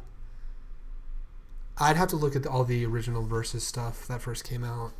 Yeah. Because that's been, like, an eternity ago, it feels like. Yeah. But, I mean, like, I kind of understand it, but at the same time, unless they're bringing in newer characters that haven't been in the other games, what more could you do with some of them? True. Because their storylines were pretty much done. Mm-hmm. Tidus and Waka were specific to the Destiny Islands. And even after 2, they were gone. True. Because Selphie makes reference to them in 2 when she's talking to Kairi. That they're apparently still on the island. Okay. But I mean, they were only NPCs in the very first game. Right, yeah. Because you trained with them. Mm-hmm. Waka was playing Blitzball. Tidus had his staff that you would practice with. Right, I mean, they can't do anything. True. But unless you're bringing in, like, newer characters, like, say 13, or even 15. That's my disappointment. I would have liked to have had maybe like Snow or Lightning or Hope, or, like, you know, even having, like, the 15 boys at some point. I could see the 15 boys being more. Can you imagine, like, at least, like... Please let Ignis work at the bistro. I was about to say, can you imagine the 15 boys in Twilight Town? You know, it's like you can train with Gladio.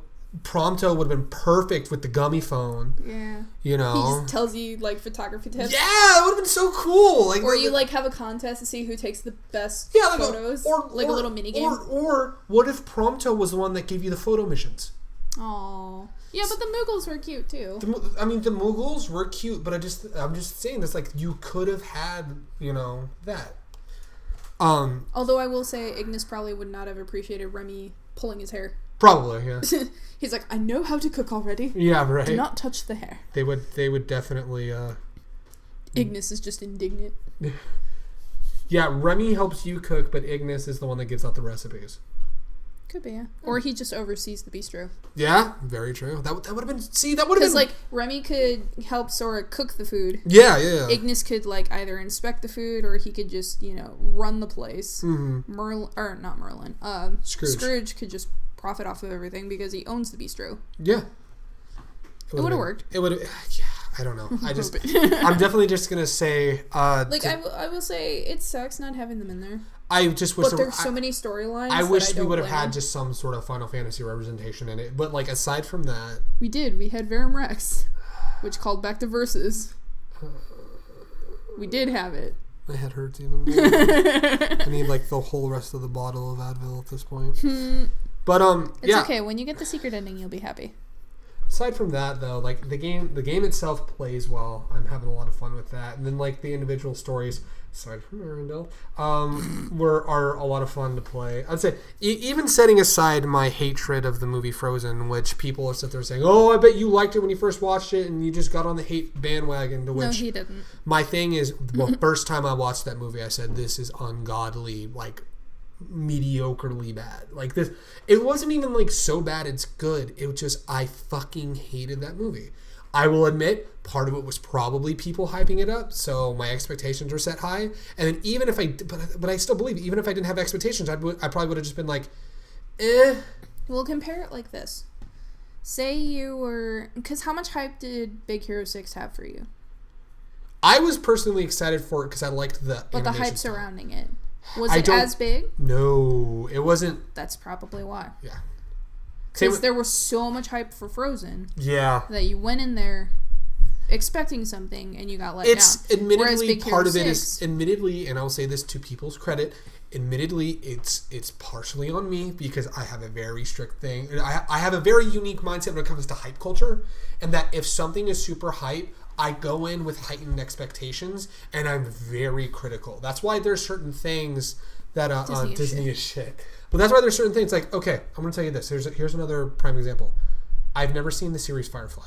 I'm never going to watch Firefly, and here's why. That's one season in the movie Serenity, because Serenity was the movie with it, right? Yeah. That has been hyped so much. I know I would watch it, and even if it's great, I would pick it apart. I would mainly want to watch it just because Joss is connected to the project. That's the thing, is I'm willing to bet Firefly and Serenity are fantastic. They're incredibly awesome. But because of the hype around that, every single sci-fi fan that I've met, it's like, Firefly was incredible. Firefly needed another season. Firefly was amazing. I wish that they wouldn't have axed Firefly. You know, it's like, Firefly was so good. Like, I'm going to go in with such high expectations that even if it's great, like, I'm going to be picking it apart. So it's like, I have purposely said I'm never going to watch Firefly. You know, because I have a tendency to pick things apart more. But even if I, like, that being said, if I pick something apart, but I understand that it's good, I'm like, I picked it apart because of the hype, but I can understand why people liked it. I still to this day don't understand what people could find in Frozen that was so revolutionary, that was so like landmark incredible. You know, it was a typical animated Disney movie. Like, that was it. You know, it wasn't the first movie to focus on family, Lilo and Stitch. It's like, it wasn't the first movie to do that. It wasn't the first animated movie to have a twist. It wasn't a pioneer of anything. Like, I can't understand it, right? It's like, see, I just had fun with it. It used tropes that Disney hadn't used in a while and threw them all into one movie. And it's like, I've never understood that. And I know I'm like opening myself up to mass amounts of hatred for that. To which I say, you know, if you loved Frozen, love Frozen, dude. I was gonna say, I liked it. Yeah, it's by no means my favorite, but I liked it. No, yeah, it's like, I don't know, man. But like for me, like we talked about hype. My whole thing is, Frozen got hyped up for me really high. Mm-hmm. The only reason I went and saw it was because Ramona recommended it to me. Mm-hmm. But take that versus movies like Big Hero 6, which I went in blind. Yeah. I saw the trailer, it looked cool, and I'm like, I want to see this. Rise of the Guardians, I went in blind. Mm-hmm. Guardians of the Galaxy, I somehow avoided the hype. Oh, I went in pretty blind. I have a funny story about Guardians of the Galaxy. But, I mean, like, you know what I mean? Like, when you go in blind, you're not expecting anything. You don't have any expectations, so you don't know what you're getting. You can form your own opinion, whereas, like, something that's really hyped up, you're seeing why it's getting hyped up, and you're expecting to see that when you go in there. Yeah. With the idea already in your head. And when you don't see what everyone else is seeing, you're disappointed. You're disappointed, and you're going to say it's not that great. Yeah. But say something like Big Hero 6, which you went and saw. I fucking love Big Hero 6. You were excited for it for your own reasons. Yeah. You didn't have anybody hyping you up for it. You went in there, you had fun with it. Yeah. Also, Fred is basically Kanan. Also, let's be real for a moment. When Fred showed up and started doing what he was doing, he kept looking at Kanan in the movie theater. Like, that's you. What was the one line that Fred had in the movie? Mikasa means this. Oh yeah, Mikasa. It's French for front door. And then Honey's like, I don't think that's what it means. I don't think that's what that means at all. Yeah. I didn't pick up on the fact until like a year or two later that Honey Lemon was actually supposed to be Hispanic. Really? I did not know this. Wait. Which was why she knew what Mikasa meant, apparently. Oh. I was like, I had no fucking Someone online pointed it out. It's like, yeah, she's supposed to be Hispanic. Wow, I had no fucking idea. It might have been playing on the whole trope of Hispanics don't look a certain way all the time. True, yeah. That movie was just good. It's like the Gabriel Iglesias thing where his girlfriend didn't look Mexican. Right, yeah. And so his mom freaked out when she spoke Spanish. That's funny. But yeah, it's like, I don't know. I got on a tangent about Frozen. But yeah, it's like, but even setting aside my hatred of Frozen, that world is just tedious. Arendelle was just the ice when labyrinth. You're in the labyrinth, yeah, it's Labyrinth wasn't that great. Getting knocked off the mountain every other time. Yeah, every time you get up to the castle, you get knocked back down again. Gotta go back up again, get knocked back down again. And it was all for story, but that doesn't help. And then the thing is did we need the full song Let It Go? Because, like, the only thing... I could justify Let It Go. I cannot justify Do You Want to Build a Snowman? I can't justify any of them. Like, I understand maybe having part of Let It Go to see her build the castle. But the thing that I'm willing to bet is, you know, the one person in the world that never saw Frozen will probably be like, why is there a castle? Everyone else knows Let It Go and knows where this castle came from. Well, then they'd also have to have that discussion. If they're only playing part of the song, which part do they cut out? Which part do they play? How do they fit the graphics in? How is it all going to make sense? They probably already animated that whole scene before the game was fully finished. Which is probably why the whole song is in there. The thing is that I say intro. Greg, you should just let it go. Intro, shut up. Intro, first verse, first chorus, and then maybe last chorus. Cut the any other verses and bridges and maybe interludes, because then that way you get like the first chorus, but then you get the what they would say the powerful chorus and at the end as the castle's like kind of being, you know, built and all that crazy shit. But no, like I can justify Let It Go. I cannot justify Do You Want to Build a Snowman just because of the way that they put it in the game. That was so awkward. Anna's talking about, you know, her backstory with Elsa, why Elsa got mad and everything, why she ran off, and the song is playing in the background, and it's only like the first part of the song that plays. But Greg, lore. But then when she's telling the story to Sora, the flashback is all done, and then she sings the final line of the song. Just with no music. Yeah. No correlation to the story. Why? I cannot justify that. You could. No. You could play... You could justify that. You could play Do You Want to Build a Snowman, but why? Why would you do that? But no, like, I can justify having Let It Go in there. Nah. Just because, you know, that's what made Frozen their money. That's what's still making it its money. That's true. That's true. But... Mira, the lore. But Do You Want to Build a Snowman? They could, if they wanted to keep that song in there, they could have done a better way. Guess what? I had to build a snowman anyway because you had to fucking put Olaf together.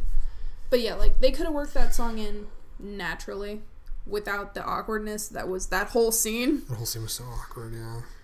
Here, let me tell you why but anywho. Yeah, right. Let me tell you why, you know, Elsa is the way that she is. Let me tell you the backstory. Da-da-da-ba-da-ba-doo-ba-doo-ba-da. And yeah, it's like, yeah, I don't care. It's like I saw the movie. Move along. The best part about Arendelle was just how fucking free I related to Sora on such a personal note. I thought you were gonna say Kristoff and Sven. Kristoff and Sven. I wish oh fuck, there goes a die. Rip. But yeah, no, it's like I will say the scene with oh fuck, there goes all my dice. Like I will say the bit that with Sven and the carrot. That was cute. That was actually pretty great, yeah. Kristoff talking for Sven was really cute. That was actually pretty great, yeah. No, I wish Frozen was just a story about Kristoff and his reindeer just going on adventures. That's all I ever needed. Then it would have been a good movie. Holy shit, dude, that would have been a great movie. Yoo-hoo. Yoo-hoo. Big summer blowout. Robot says, I fucked up. Oh, no. Rip. Anyway. So, thank you for coming to my TED Talk. You can leave your hate comments at Maygusta on Instagram. No, I'm kidding. I'm kidding. You know someone is probably going to do it. Oh, yeah. But, yeah, but, It's so mean. But aside from that, yeah, it's like, you know, the other thing is, like, I related to Sora so much. He's like, I'm an islander boy. Tropical environments. Why is it cold all the time? And I'm like... But then he got used to the snow. Yeah. Because then you hear Donald go, so much for Islander, Sora. Is it me or does Donald... This looks like a good spot to find some ingredients. Donald just... That's just going to be the meme of that game. Donald, why? Why, Donald? Why'd you do this, Donald? Fuck you, Donald. No, I was going to say, it's like, Donald's voice is just... It's the cold never bothered Sora anyway. That poor boy, though, when he first shows up, he's freezing. I'm like, I relate. I think May can relate, right? He's like, who can relate? Woo. Woo! What you cooking up, by the way? Huh? Hot chocolate. Ooh, hot chocolate. There you go. But yeah, aside from that, like I would say my favorite world so far is the Caribbean. I say Caribbean. Korea. My favorite world in Kingdom Hearts 3 is South Korea. Cut the feed.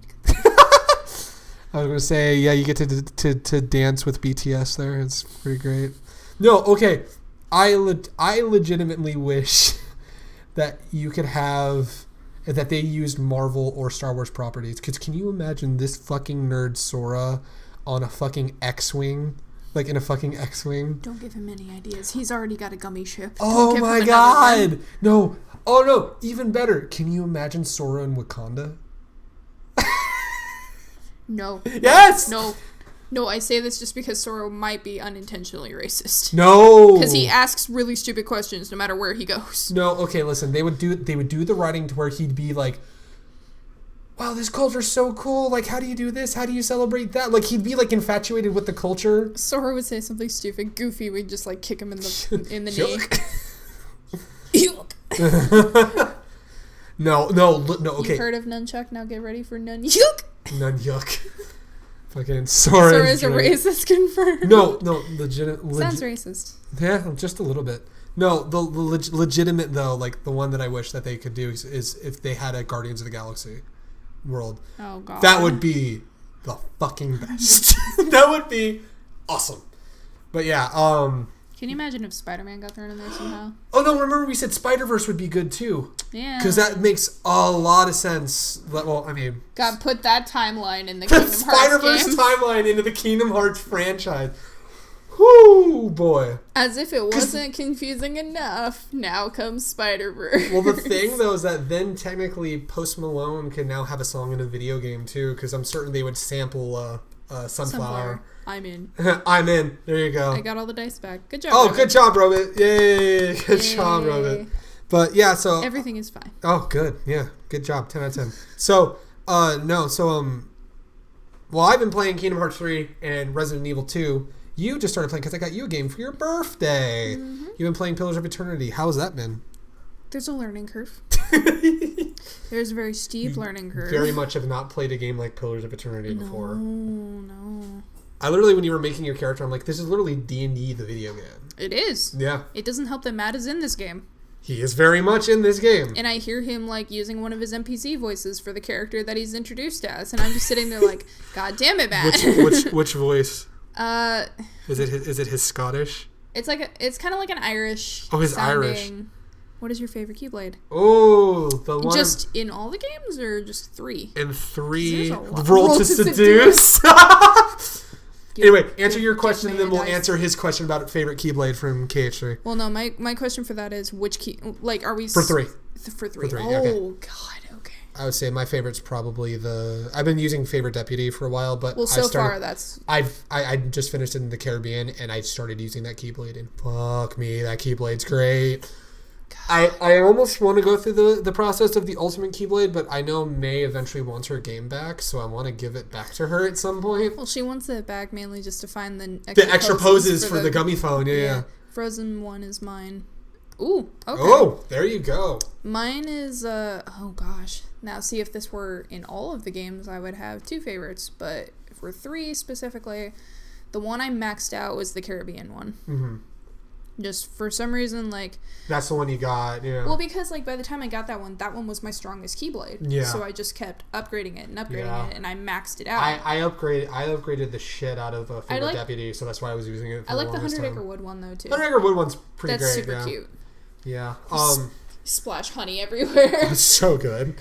I just love, I especially loved using Favorite Deputy in Arendelle just because fire is strong against all the ice creatures. With fire. It made those battles so much easier and I loved it. It was cool. The Frozen one is really good too. I have the Frozen one as one of the secondary Keyblades, which has helped just in some extra stuff. But anyway, so which voice is Matthew Mercer using in Pillars of Eternity? For comparison. Remember back in Vox Machina, like very early on. Okay. When they go to the first town that they're in? Crackhammer. Yeah, when they go to Crackhammer. When you go into the tavern and you meet the barmaid. Oh, yeah. Something similar to that. Only so- it's a male voice. It's a male voice. It's not him doing a female voice. But because when you meet his character, he's in a confrontation with some other people outside of a tavern. So his voice is like hiked up. At a tavern? Oh, boy. It's outside a tavern that they're in. Okay. Oh, boy. But, like, when he hikes his voice up, because he's kind of yelling at the other people that are confronting him. So it sounds like that voice of kind of the barkeep that you meet in the very first episode. That's pretty great. But then his natural speaking voice just tones down a little bit.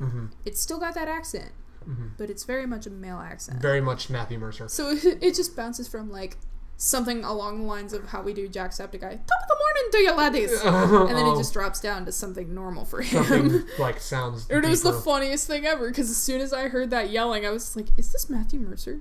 It really sounds like Matt. And you're like, well, fuck me, it's Matthew Mercer. So Robot asked if there's any Dance Water Dance. Dance Water Dance! Demix is in the game. Demix is in the game. Dude, I was hoping that, like, he would just roll up and be like, yo, you want my mixtape? Yo, I got a show next week. You want my mixtape? Yo. You'll be seeing Demix again soon. I'm excited. I'm excited to see him. Demix is great. I just want to see him rip, like, fat, like, guitar solos. Here's a good question. Will Sora ever get past age 12? He does in 3.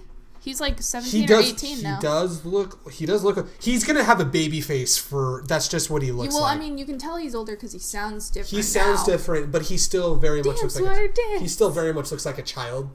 He's a thick boy. You can't call him a child and a thick boy. Well, he's got the face of a child, but like the ass of a thick boy. No, you can't combine those two. Legally, you cannot combine those two. Listen, I'm not even going to make any more comments. I'm just giving you shit. But anyway, so he said there's a learning curve on Pillars of Eternity. Yeah. You found Matthew Mercer. You found Patrick Seitz, too. I did. He was like a random character. Greg, no. He was a random NPC that I passed by in right, towns. Yeah, right, yeah. But apparently I'm done FBI open up. Apparently I'm done with Act 1. I got the trophy that says the trophy said finished Act 1, yeah. Even though there's like 2 major things I still haven't finished. But apparently I finished Act 1. So, there's that, I guess. FBI open up. We got him. We got him. God damn it. But other than that, like, the battle system is just... It started off really annoying just because, like... You've never really played a game like that. It's basically like a top-down, like, RPG. Like a strategy RPG, basically. It kind of looks like something that I've seen in Dragon Age, which I never got to play those either. Dragon Age is a lot more... I mean, Dragon Age melded, like, the action RPG and, like, strategy system. There's a lot of things I still don't know how to do in this game. Those games, takes you like a while eating food and cooking, for one thing. Because it takes a while to learn how to play a game There's no tutorial for how to cook your food. So I basically... It's probably called a Google search is what you most likely have to do. Shit there. So basically, like, what that ended up entailing was I just sold the food that I found, and I just went to the tavern and got food. Just sold the food. No one's telling... Well, I mean, like, I make camp, but all it does is it flashes to this screen, and then you wake up the next day, and you're already rested. Okay. There's no option to cook food at camp or anything like that, or to hunt for food or anything. You just camp, and 8 hours have gone by. And then you wake up, and you're rested, and you go on. You have your long rest, yeah. Yeah, so it's just like, I get the fact that we need to do this for brevity, but I mean, you're making me collect food. It's sitting in my inventory doing nothing. I'm carrying too much as it is, and I have nowhere to put this. Every RPG ever. But I can do nothing with it. But have you found a place to have some ingredients, though? I find ingredients as I go. This looks like a good place to find some ingredients there, Sora. Some of the enemies will be carrying food too. Oh, it's funny. Not surprised. Like I'll kill some a group of enemies or something, and some of them will have like vegetables. That's funny. And I'm sitting there. That's actually really funny. Yeah. Why are they carrying vegetables? Who knows? I don't know. It's getting a lot more fun now that I'm just kind of adventuring and I'm focusing a little less on battles. Yeah, because are you still in story mode to learn the game? Okay. Yes, I think I'm just gonna play the rest of this in story mode just because. Just to get used to that style of game. Yeah, just because I'm sitting there like there's a learning curve. If this were something like Kingdom Hearts, I would just be like, okay, easy mode all the way. Yeah, I guess. No need for a story. No need for a story. But yeah. The one thing Kingdom Hearts got wrong was making the story way too complex, too many characters. I ranted about that earlier. Yeah, no. See, all the different characters don't make me all that upset.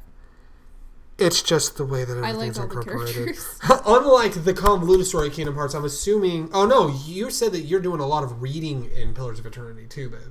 Well, yeah. There's a lot of lore and world building. You're just like... Because literally every character you go to, like, they have their own story that they tell you. Depending on what conversation prompt you pick, there's, like, tons and tons of dialogue. And I'm just sitting there like, I don't understand a word of this. This is too smart for me. Oh, man. Here I go. I finally understand it, but not fully. Finally. You know, I say our friend May, friend and roommate May, who she is on the podcast usually. She's usually on the podcast, but she's sick, so she's sitting this one out. She's like, I've played most of the games. She's and also I'm confused. playing Fate. She's also playing Fate. Yeah, I call it Fate Dynasty Warriors because it's basically a Dynasty Warriors-esque game. Fate Nasty Warriors. Yeah, Pillars is fun. It's fun. I just wish I was a little smarter for it. Yeah. I'm getting there. Slowly but surely. As long as you're slowly but surely getting there, I mean, that's just progress. My wolf is great. Yeah. The two organizations was kind of... That really kind of... Oh, man. I'm not going to get into the full plot of it because I don't want to spoil it for people. Yeah, because you're still playing... I'm still playing 3. But at the same time, I don't want to, like... For the people who maybe haven't played the game, I'm not going to get into the full thing. But when that part with the organization happened... We'll talk about it. When that part with the organization happened, though... Like, I know we're bouncing back and forth between Pillars and Kingdom Hearts. It's fine. I'm done with Pillars. I literally... The whole thing with the organization thing, as I was just sitting there like... Wait, really? What? I literally was Patrick Sykes. Like, why not just one? Why not just one of them? I don't... Like, literally, I liken Kingdom Hearts to Metal Gear Solid with how convoluted both their stories are. But both are fun games to play. So there you go. The only difference is the creator is still going to be around to finish the game series.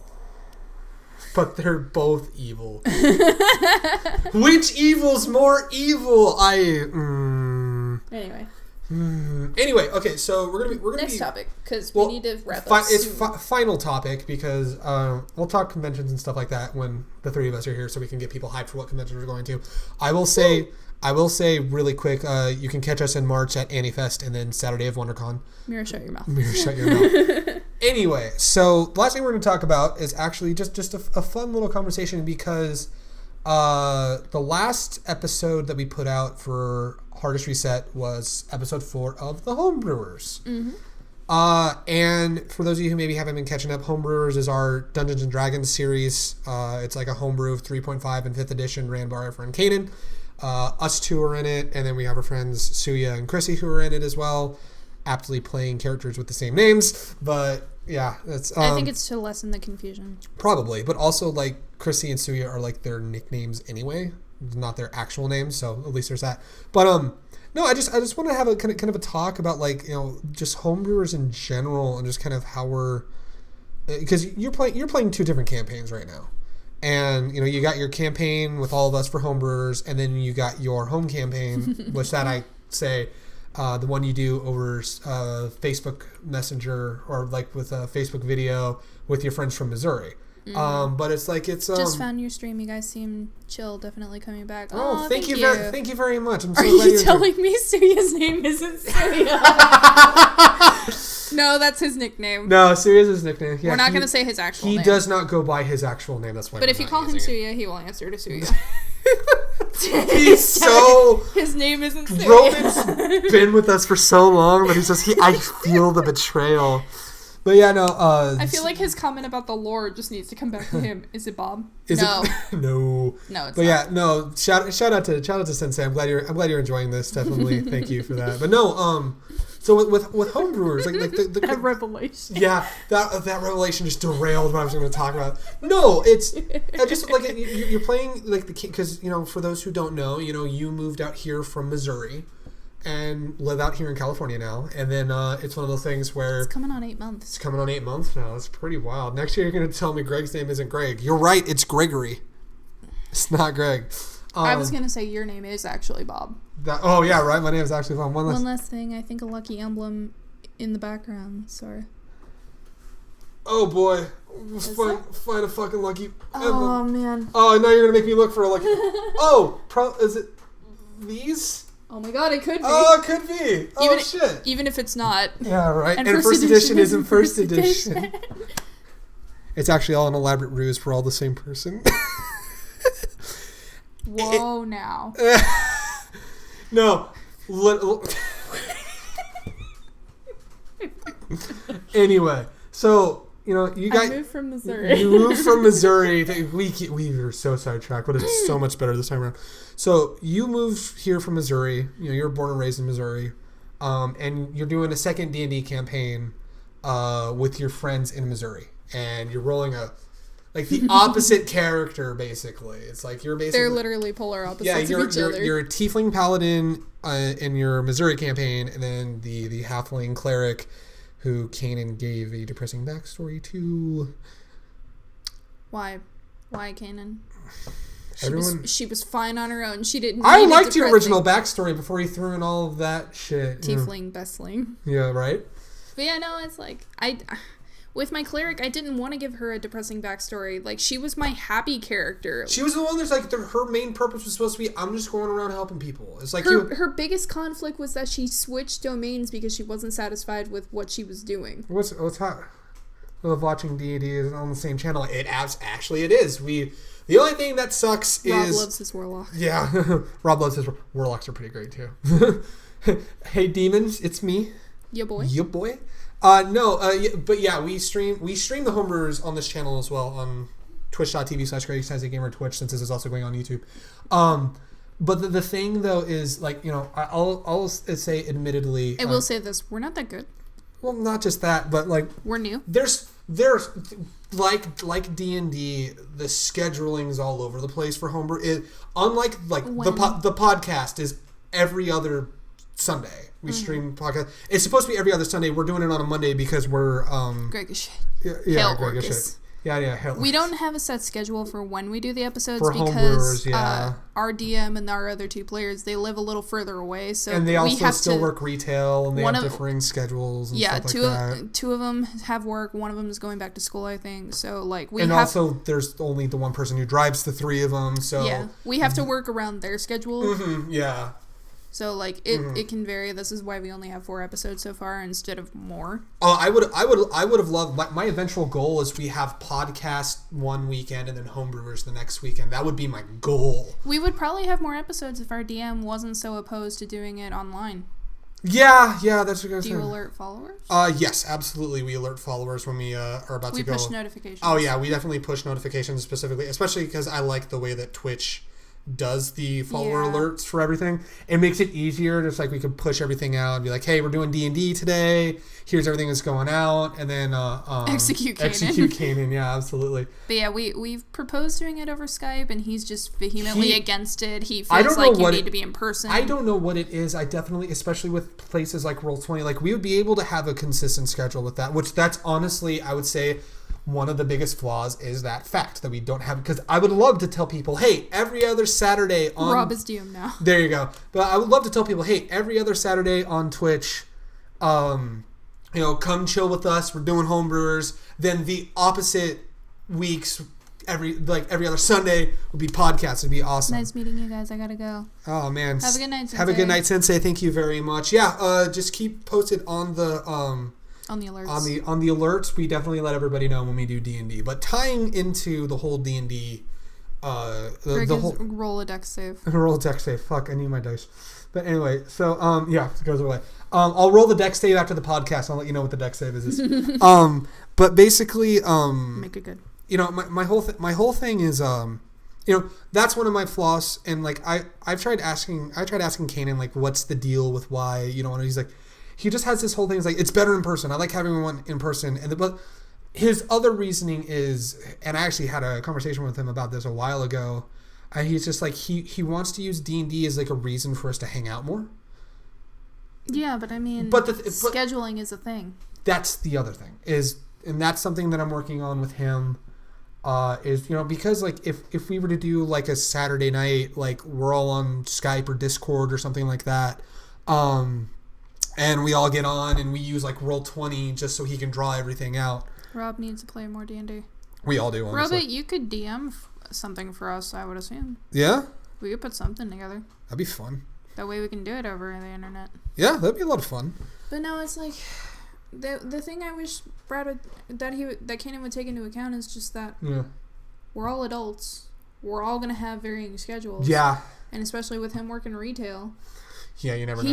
He should know more than any of us. There's going to be conflicting schedules. And I've never, especially because the thing is that, like... Even when I worked in a factory, sometimes I had to come in weekends. Like, the thing is that, like, I can even, if we were to ever do something online... Rocks fall, everyone dies. Damn it. But no, the thing, too, is just, like, you know, we've had 4 episodes together. We've gotten, like, the format and the look of everything down. And honestly, it's... Rob's always down to clown. That's fucking awesome, dude. But yeah, it's one of those things where, like, for me, you know, production-wise... Clowny means you. Nice. But yeah, for production-wise, like, the production has come a long way since we did the extra live stream a while ago. And by DM, I mean cried. Yeah. No, but it's one of those things where, with, you know, there's the scheduling thing that we need to get better at, which I'm going to work with Kanan about that. Because I can understand him wanting us to, like, making an excuse for having us all hang out more. But at the same time, like, you know, if you want more people to come for D&D, you know, the consistent schedule really helps. And that's something we're working on. And we can format, like, the Roll20 thing. So it's like, what we can do is we can have everyone on... like Roll20, and we're all on Skype, and we can all, like, I can always, like, set up or Discord or something. It's like I can always have us set up, like, out here or wherever, and have, like, the dual monitors, so I can put, like, the feed from the chat, like the video feed there, and then that way I can still manage everything on Roll20 over here, and we can set everything up and it can still work. Also, we'd have more space. We'd have so much more space. Because the little table over there, the coffee table, fitting 4 people and a DM screen. Yeah. That's hard. We've done good at, like, the setup for that, but that setup... It's hard. It takes, like, 20 plus minutes to get everyone positioned and put together. And we still have to try and maneuver around people just because we have to maneuver around microphones. Oh, yeah, absolutely. We have to, like, place things on the board, all that jazz. Yeah. And let's be honest, Kanan's not really all that good at, like, describing shit on the board. Yeah. Well, where's the creature? It's over here somewhere. Where's over here somewhere? How far? Give me details. I will give you credit. I'll give him credit this time around. Online means less snacks to buy. That's true. Also true, yeah. You can make your own food. You can only order 1 pizza for the 2 of us instead of, like, 5 pizzas for everybody. Oh my gosh. Damn. Why are we not doing that more often? I know, right? Like, shit. No, but, Kanan, get on it. That's my one, like, my self-aware moment with Homebrewers. But, like, I'm having... Because, like, you're playing 2 different campaigns, and it's like, I've watched as we went from, like, the very 5 beginning. pizzas? Yes. We eat a lot of food. We're all on my way. Yeah, let's go. But no, it's one of those things where, Robit will buy you pizza if you DM for us. Yeah. You gotta come here, though. Very true. But no, so one of the things that I love, there's a lot of things that I love that how far we've come with Homebrewers. Like, you look at, like, episode 1, there's a lot of blank space and, like, the setup of everything. Yeah. It was also very kind of... Rob plays 4 different campaigns. Damn, nice. There you go. But yeah, it's like, it's one of those things where you have so many different... like, you had a lot of, like, setup issues, camera issues. Everyone was kind of awkward at first because they were trying to really just kind of... it's like a session 0. Yeah. It's like, it really was like trying... It was like trying on a new pair of clothes for the first time. Yeah. And then episode 2, like, we felt more comfortable. And then episode 3... What's the technical issue? I'm still mad we lost. Because we lost easily one of the best back and forths between... We make reference to that. Anytime you hear us mention touche, it was... So the situation actually was... there was a conversation that was happening between Chrissy and Suya by a fire. And it's one of those things where right before the computer blue screened, you know, Chrissy was having conversations like, you know, talking to Suya, like, why do you hide that you come from, you know, nobility? Yeah. Nobility. It's like, you know, it's like, you should never, you know, and he's like, well, I don't think that's important. To which Chrissy's like trying to tell Suya, it was actually a really cool moment. It was like trying to tell Suya, you know, like, you should never, you don't need to be ashamed of your nobility. To which Suya responds, touche. Not touche, but 1 on touche. Wednesdays, 2 on alternating Thursdays, and then the 4th game for when shit goes wrong. Woo. So the 4th one happens a lot then, right? Because shit's always going wrong. That'd be my... Yeah, just life in general. But yeah, no, my it's... thing. But yeah, it's like that touche moment is literally... Touche. Yeah, touche. It literally, like... Because, like, he purposely fucked up the word. And, like... I literally think the word touche broke the video. And I was like, God damn it. But that's one of the funniest things. We still reference it. We reference it all the fucking time, and it was awesome. But it's like... We will never forget it. You know, like, episode 3 was when I kind of really sat there and said, everyone is really getting into this. You know, that we had some... Because wasn't episode 2 when Chrissy joined? Episode 2 was when Chrissy joined. Then 3 was Touche. 3 was Touche, yeah. 3 had... It was really cool, like, working with Renfis. And I'm sorry to say, anyone who wants to listen to Homebrewers, like, don't listen to this whole end of the podcast, because we're going to be talking about Homebrewer spoilers for the first 4 episodes. But the whole conversation that Renfis and Amaryllis have about, like, choosing the right path. You know, I'm planting a seed there. Real quick, is Face Your Fears Kingdom Hearts 3 video not sick? I love the whole Face Your Fears video. It's so good. It's so good. I also love the one that Skrillex posted on his YouTube channel as well, with all of the extra shit that was That could added. be the one they're referring to. Could be, yeah. That's all. Regardless, yes. It's fucking awesome. But yeah, so it's so well made. Yeah, I agree. Mm-hmm. It's really the way they animated that whole thing and tie. Beginning of the game, catch me cry. Well, the thing though is just like, you know, real quick, because, you know, I'm the one that does the main editing for Hearts Reset. It's like, as an editor, I appreciate that video so much because the timing of everything and, like, the usage of symbolism with different movements in the song was really cool.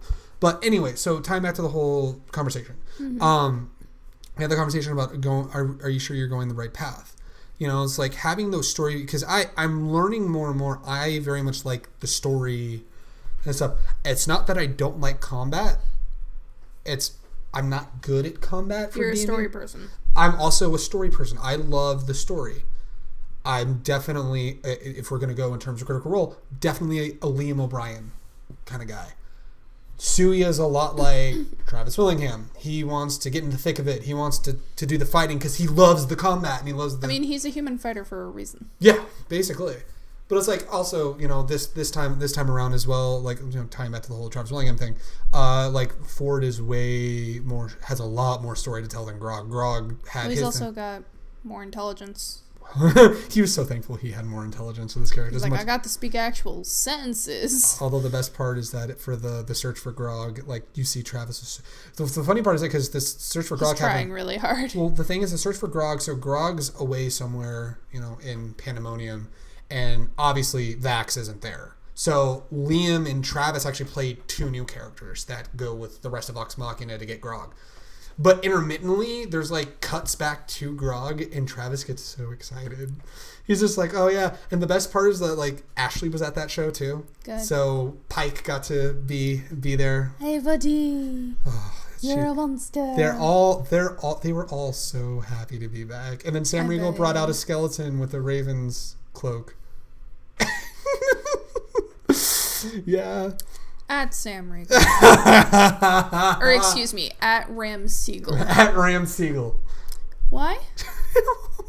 Why would you hurt me? Because like Sam this? Riegel is just a goddamn troll. Why would you hurt me like this? But Laura was angry. She's like, Sam Riegel, this is a fresh wound. He's like, it happened over a year ago. It's always gonna be fresh.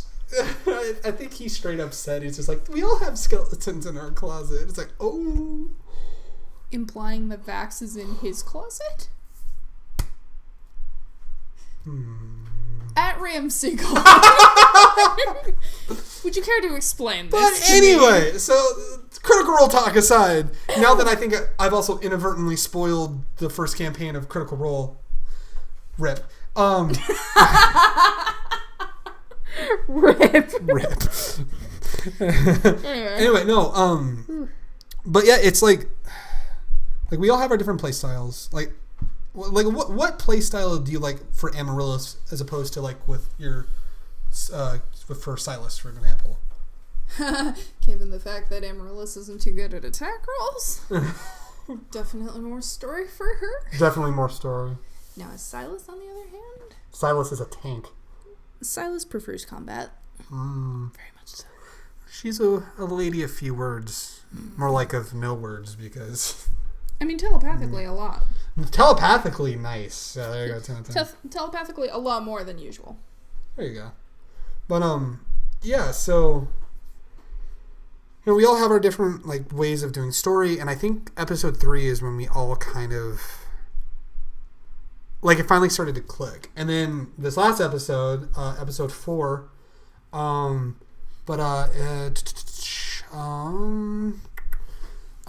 to be a bother, but if you guys switch to just chatting, you guys would definitely get more views. There you go.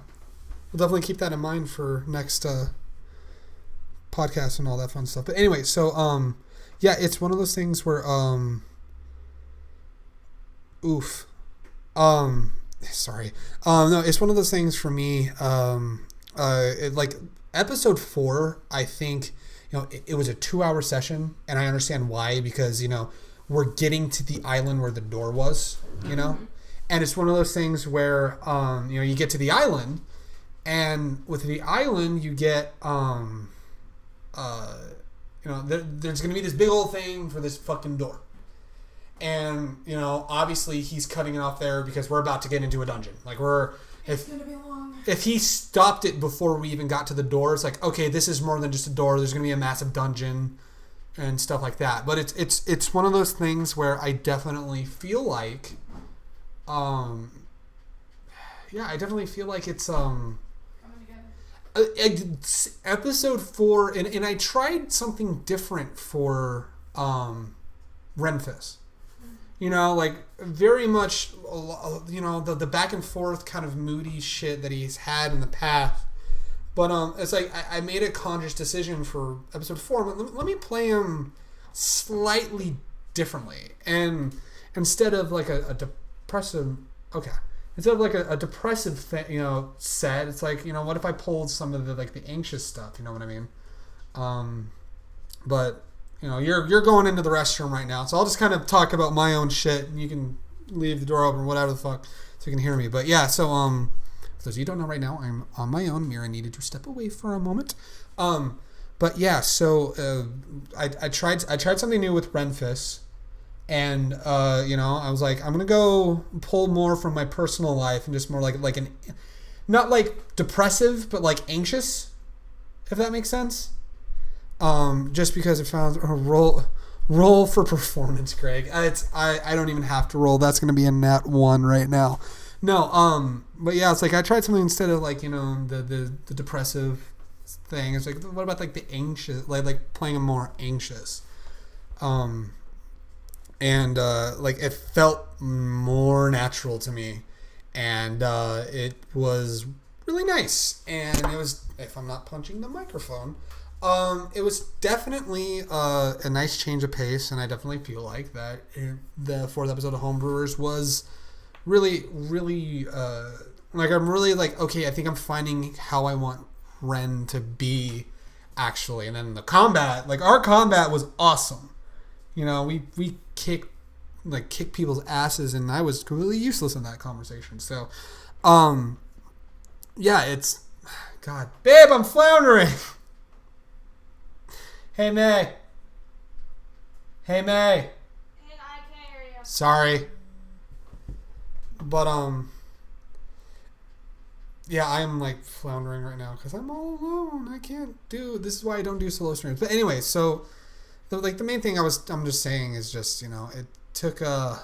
You know, I took a different approach with Renfis, and it worked perfectly, man. And, you know, it's, Oh, is she coming back? You coming back, babe? What? Hi, I'm all alone right now on the podcast, and I need somebody to talk to. Okay. No, I just didn't know. I just don't know what Mira's situation is right now because I am not hearing her right now. Oh, well, I couldn't get her anyway because she left her phone right here. There you go. But yeah, you're also just, you, in relation to the D&D stuff, you're just like, hey, I'm gonna go play Smash. Hey, I'm gonna go make fun of you for being fucking nerds. No. I mean, you do though. You're just like, yeah, you fucking nerds. How dare you play Dungeons and Dragons?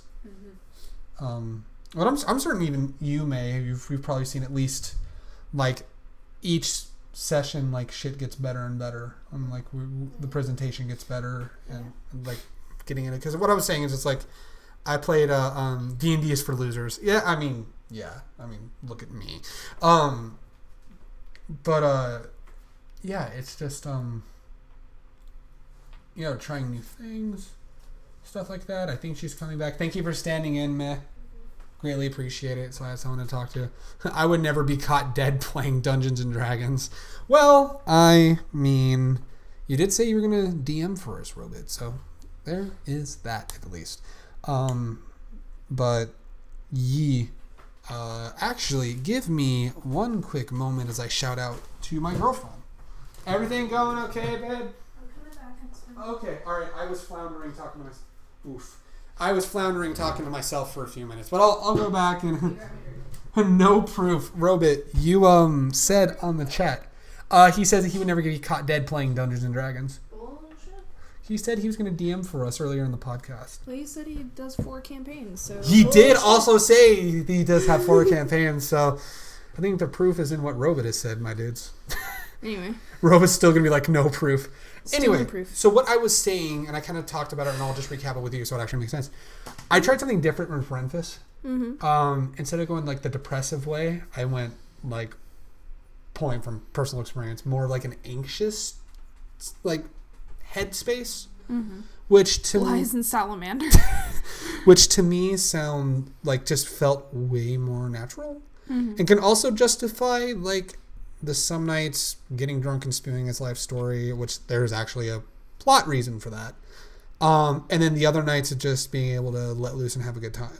You know what I mean? So it's like, I don't know. I definitely found that I've been able to play him, like finding the footing, you know, and it's like making Renfis like my own character, because it's to nobody's surprise at all. You know, you don't even have to look. You just... Did you get drunk and spill all the beans? Yes, I got drunk and spilled all the beans. All the beans fell everywhere. It was a massive Pinto mess. beans? Black beans? Green beans? What kind of beans? Kidney beans. Damn it. Damn, right? How dare I? But no, it's like, it's you have to be stupid if you don't think that I was inspired by something. Vex. Yeah. No, not Vex. I said Vax. I sounded like you said Vex. I was like, no, not Vex. No, because I had my fingers covering my But the mouth. thing is that, like, you know, I had this conscious thing as I was working more and more on the character of just, like, making him my own character. And, yes, there's a lot of tropes with it, but just the whole... Like episode 4, I felt like... For the first time, episode 4, I felt like when I was doing the stuff for Ren, it felt like that was Ren. That was the first time. The other times I felt like I was Greg trying to play Ren. And then just kind of pulling back, like, not the depressive way of doing it. What do I have more, you know, more the anxious side. And with the story that's built, that kind of mindset can work better. And playing him like that, that's where I'm like, okay, this is Ren. This is Renfis now. And I felt more confident. I was able to carry the voice better, which I changed the voice, etc. I also allowed in some self-deprecation, you know, like the whole scene at the beginning when I'm on the floor. And then Chrissy trying to steal the soap is literally the hardest I've laughed during the campaign. And rolled a 5 for sleight of hand. That was awesome. But, yeah, it's just like episode 4, I definitely felt like this is the first time I was like, this is Renfis Tally. This is like that's going to be the character. And him setting up like characters like Parm, I'm just like, Renfis is interested in talking to this person for a very specific reason. Also, Kanan is a fucking asshole, throwing in a hot redheaded elven woman into our party temporarily. He's an asshole. How dare he? Oh yeah, you're definitely Vax. Shut the fuck up. Shut the fuck up. I liked redheads way before. Redheads have always been hot. I definitely think this is more Kanan's fault than my fault, babe. Anyway, so I don't know. For the first time in episode 4, like I definitely felt like that's the character. I finally felt like I was in character. You get what I'm saying? Mm-hmm. And I kind of wanted to ask you, like, as we've gone through like these first 4 episodes of Homebrewers, like how have you felt as you've been starting to go along with your character Amaryllis and trying to find that voice and stuff like that? 4 episodes in, a lot of conversations between you and I about ideas and stuff like that. Like, how do you feel you've been? I don't want to say how you feel you've been doing. There's like, how do you feel about Amaryllis as a character and you portraying that character? Baby got her first kill. Yeah, she did. That was so cool. That was such a cool milestone. That's just it. Baby She got her first kill. 4 episodes in. Took that long. I was completely useless in that battle, by the way.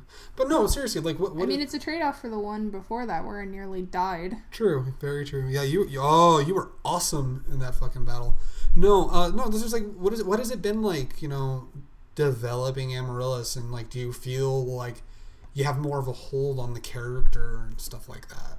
She's definitely closer to what I normally am. Mm-hmm. Oh, I can definitely say that. I can definitely see that. The voice, I have no idea. I just knew I needed to make her sound timid. Mm-hmm. But that was it. Which I noticed she's starting to speak more though. A little. A little bit, yeah. She's still timid as fuck. Oh yeah, like that's not changing. That ain't changing. Do you find you have any like difficulties when you're working on like like when you're getting into the character or wanting to develop the character? Having conversations with other characters can be intimidating. Mm-hmm. Just because I'm sitting there like, it's that awkward feeling of like everyone is staring at you while you're having this private conversation. Yeah. So it's just sitting there like, usually like say how we're doing this right now. I have no problem like looking you in the eye and just like having a normal conversation. But in game, like say if Chrissy's talking to my character, mm-hmm. everyone else is watching what we're doing. Watching the conversation, yeah. And so like I instantly like feel that freeze, and I'm just sitting there like. See, and I guess just because I came from like a theater background as a kid, and then I did theater in high school, like I've always loved that immediate response. It's just like the whole having an audience. See, I only got to do theater in college, and the only acting I really got to do was just like a little small like showcase thing for families. Mm. No, yeah, it's like, in fact, that was the difficult thing when I did commercials as a kid, was just like I thrived on that live theater feedback. You do something, you get a response right away. And I feels like, with the conversations and stuff like that, like having people watch, it's like, oh, there's the audience. Okay, I got to make sure that I'm doing the best that I can because there's an audience. I guess it just helps me kind of... Well, here's also another difference. Mm-hmm. With theater, like with the stuff I was doing, it was scripted. Mm-hmm. I was a different character, but I knew what I was doing. Yeah, no, yeah. I mean, D&D is improv. D&D is like the biggest I've never exercise been good at improv. D&D is like the biggest exercise in improv. Improv terrifies me. But here we are. You're playing Dungeons and Dragons. So do you feel... I will say Silas is a lot easier to act, though, just because... obvious reasons. Murder hobo, basically. I was going for the silent part of it, but yes. Oh. Well, you've got the necklace now that you speak out to everyone. Yeah, but I don't have to talk all the time. Very true. And I don't have to talk to everybody. Very true. Secrets. Oh, can I spoil a secret from the last episode? So remember when we went to the Elven Shopkeep and I stole that thing? And I stole this tile that's also supposed to be a potion, which I kind of laughed at that choice. It was pretty funny. You know how Brad wrote something down and then handed me a piece of paper? It was like, this is what she says to you in Elven. You want to know what that piece of paper said? I want to say I saw it. You want to say you saw it? You held it closer to me, but just for clarification. The piece of paper said, next time watch your friends. Mm. And that's why I said, did see it, I yes. know, I completely understand in Elven. And I'm just like going back and I'm like hiding the fucking tile and shit like that. See, as Amaryllis was waiting outside. So Amaryllis didn't hear or see most of this interaction. Mira, though, saw the paper. Yeah. So yeah, anybody who wanted to know what was on that paper, that was what was on the paper. But yeah, like I've always loved but also hated improv. Like I loved improv because you do whatever the fuck you want. You want some fuck? See, for me, it's weird because, like, say it's a writing assignment. I do a lot better with free topics than I do with assigned topics.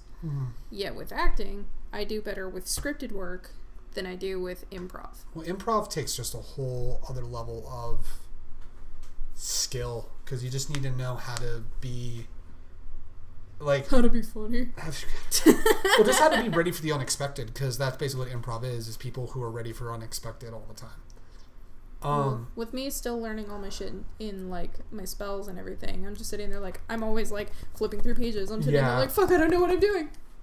Let's be real, I don't even think Kanan knows what he's doing sometimes. Kanan at least has prior knowledge of like 3.5 to help him build something. That's very true. Whereas we've never played before until now. Very true. So But yeah, I don't know. I've been thinking about it lately, and like obviously there's like some things we want to. Yes, May. Can I eat? You want to scoop up some chili? is it ready? Let me just make sure that it's ready because we're wrapping up podcast right now. Okay. Yeah, and then I'm gonna make sure that because if the meat's cooked, Kanan is a loser. I literally just need to make sure that the meat's cooked, and then you can scoop up some chili. Whenever you're ready. Okay. Well, we're wrapping it up soon anyway, so we've been going for 3.5 hours. But anyway. I also need to make sure it's cooked. Yeah. But anyway, it's one of those things for me where just it was. There's things I want to improve. I want to improve the audio quality. I want to improve 3.5 is garbage. I want to improve the audio quality. I want to eventually get everybody a lapel mic so that way we can all be mic'd up and you can hear everything that we're saying without any issues. Even the rustle of shirts. Even the like rustle. brushing up against the mic. Even the rustle of shirts, absolutely. But no, it was one of those things where I want to get the lapel mic so everybody can be heard. I want to we need to get a playlist set up for Kanan. I need to just sit down and make a playlist of music so that way it's feeding through the computer, and then as we're talking and everything, we can have in the background on the computer that's streaming and recording everything, the music as well, which makes it easy. Mm-hmm. I want to just improve the setup because, like, having it in the living room is cool, but I just it makes me wish we had we could bigger table. We could do it at the table here, but at the same time, there's I don't know. There's still logistics things we need to work on. Chainmail is the only true tabletop RPG. Chainmail, but yeah, it's There's nothing else like we could have the players kind of set up like around the ends, and then Brad could be at the head of the table. Kenny could be the head of the table. Yeah, he could be head of the table. I'll definitely say this: being at a table like this we would have the board here, and then we'd each have our own little sections and stuff like that. The only other thing is that if we were to set it up like that is we would need a third camera, because third camera to point down at the. Be cheaper than getting a different table. It definitely would be. I'll definitely say that it'd be cheaper than that.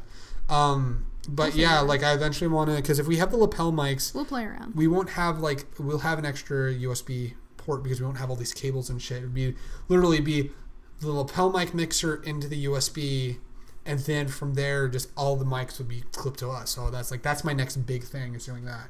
Also, getting a more consistent schedule and stuff like that. But I am so happy with how episode 4 came out. When we finished that, like you saw me, I was like so hyped. It was like that was really good. I was like that was awesome. And everyone at the end was like, "Fuck, that was awesome." I think that was literally the first time we all had I want to play like 7 more hours. Well, that was also one of our shorter sessions. It was, yeah. But it was just cool because of the setup. It was cool because we finally had that moment though. Like we finally, all of us, because like we've had that moment before, like after the second session, and then third session, it's like I'm thinking more. But the last session, like everyone was like, "No, damn it!" And we're done. Fuck. Also, I'm on my way for chili. Yeah, come on over, dude. But anyway, and we got plenty of it too. But yeah, it's just I don't know what are you excited for the future for Homebrewers, and what improvements or changes or stuff would you like to see, if any? I don't know. You really don't? What are you just excited just to do more of it, basically? Yeah, I'm excited to just keep growing. I think the only improvement is just a little more space. Yeah. Space gets clear. But almost space. I might actually have this experiment with using this table next time around. Pull the table forward a little more so we're closer to over here. Or we could even have it out here. We could, yeah. We can have the table out here because then that way we still have the TV and stuff like that. Just move. We can swap tables. There's ways we can do it. But yeah. There's improvements. We can get some stuff set up on that table. Oh Like shit! Yeah. Have like the computer and stuff and set up. Have like his computer and like my streaming computer set up on like that table and stuff. Yeah, there's ways we can. We'll definitely have to experiment when we do it. Yeah, but yeah, have a more consistent schedule and just mess with some stuff like that. But aside from that, like, I love how each episode like gets better and better, and I'm really excited for that. And I'm just excited to do more with Renfis, and I have also been chatting with Kanan about something in the future that I'm really excited about, and it ties to Paul, the guy, because I was asking him about some stuff. Paul the guy. Yeah, the guy who used to be a part of the Thieves Guild that Renfis was a part of, but he says he's got some plans, and I've got some plans too that basically looks like it could be turning into an arc in a little while. Depends on what all he's planning with him as well. But yeah, so it's going to be really interesting. So I'm just excited. I'm just excited to do some cool stuff, and it's been a lot of fun. And I've always been looking forward to doing Homebrewers stuff. So yeah, so now we're wrapping up the second longest podcast we've done. Whee. So we're gonna go ahead and wrap it up right now. We're gonna make sure dinner's all cooked. Get May some chili. Get all with some chili. My throat's starting 3 hours and 42 minutes of talking really wears on your throat, especially when you feel you might be getting sick soon. So, all right, we'll go ahead and wrap it up here. Thank you guys so much for sticking with us for another super long podcast. I'm so glad we got to redo this because we had to cover so many different topics this time. But thank you all so much. Hope you guys enjoyed. We can't wait to do more D&D stuff soon. Tune in Friday for a new episode of Hardest Reset. Can't say what the new video is yet because we're still working on what the video is going to be, but it'll be crazy and ridiculous nonetheless. So, until then, we'll catch you all later. Love you all. Take care.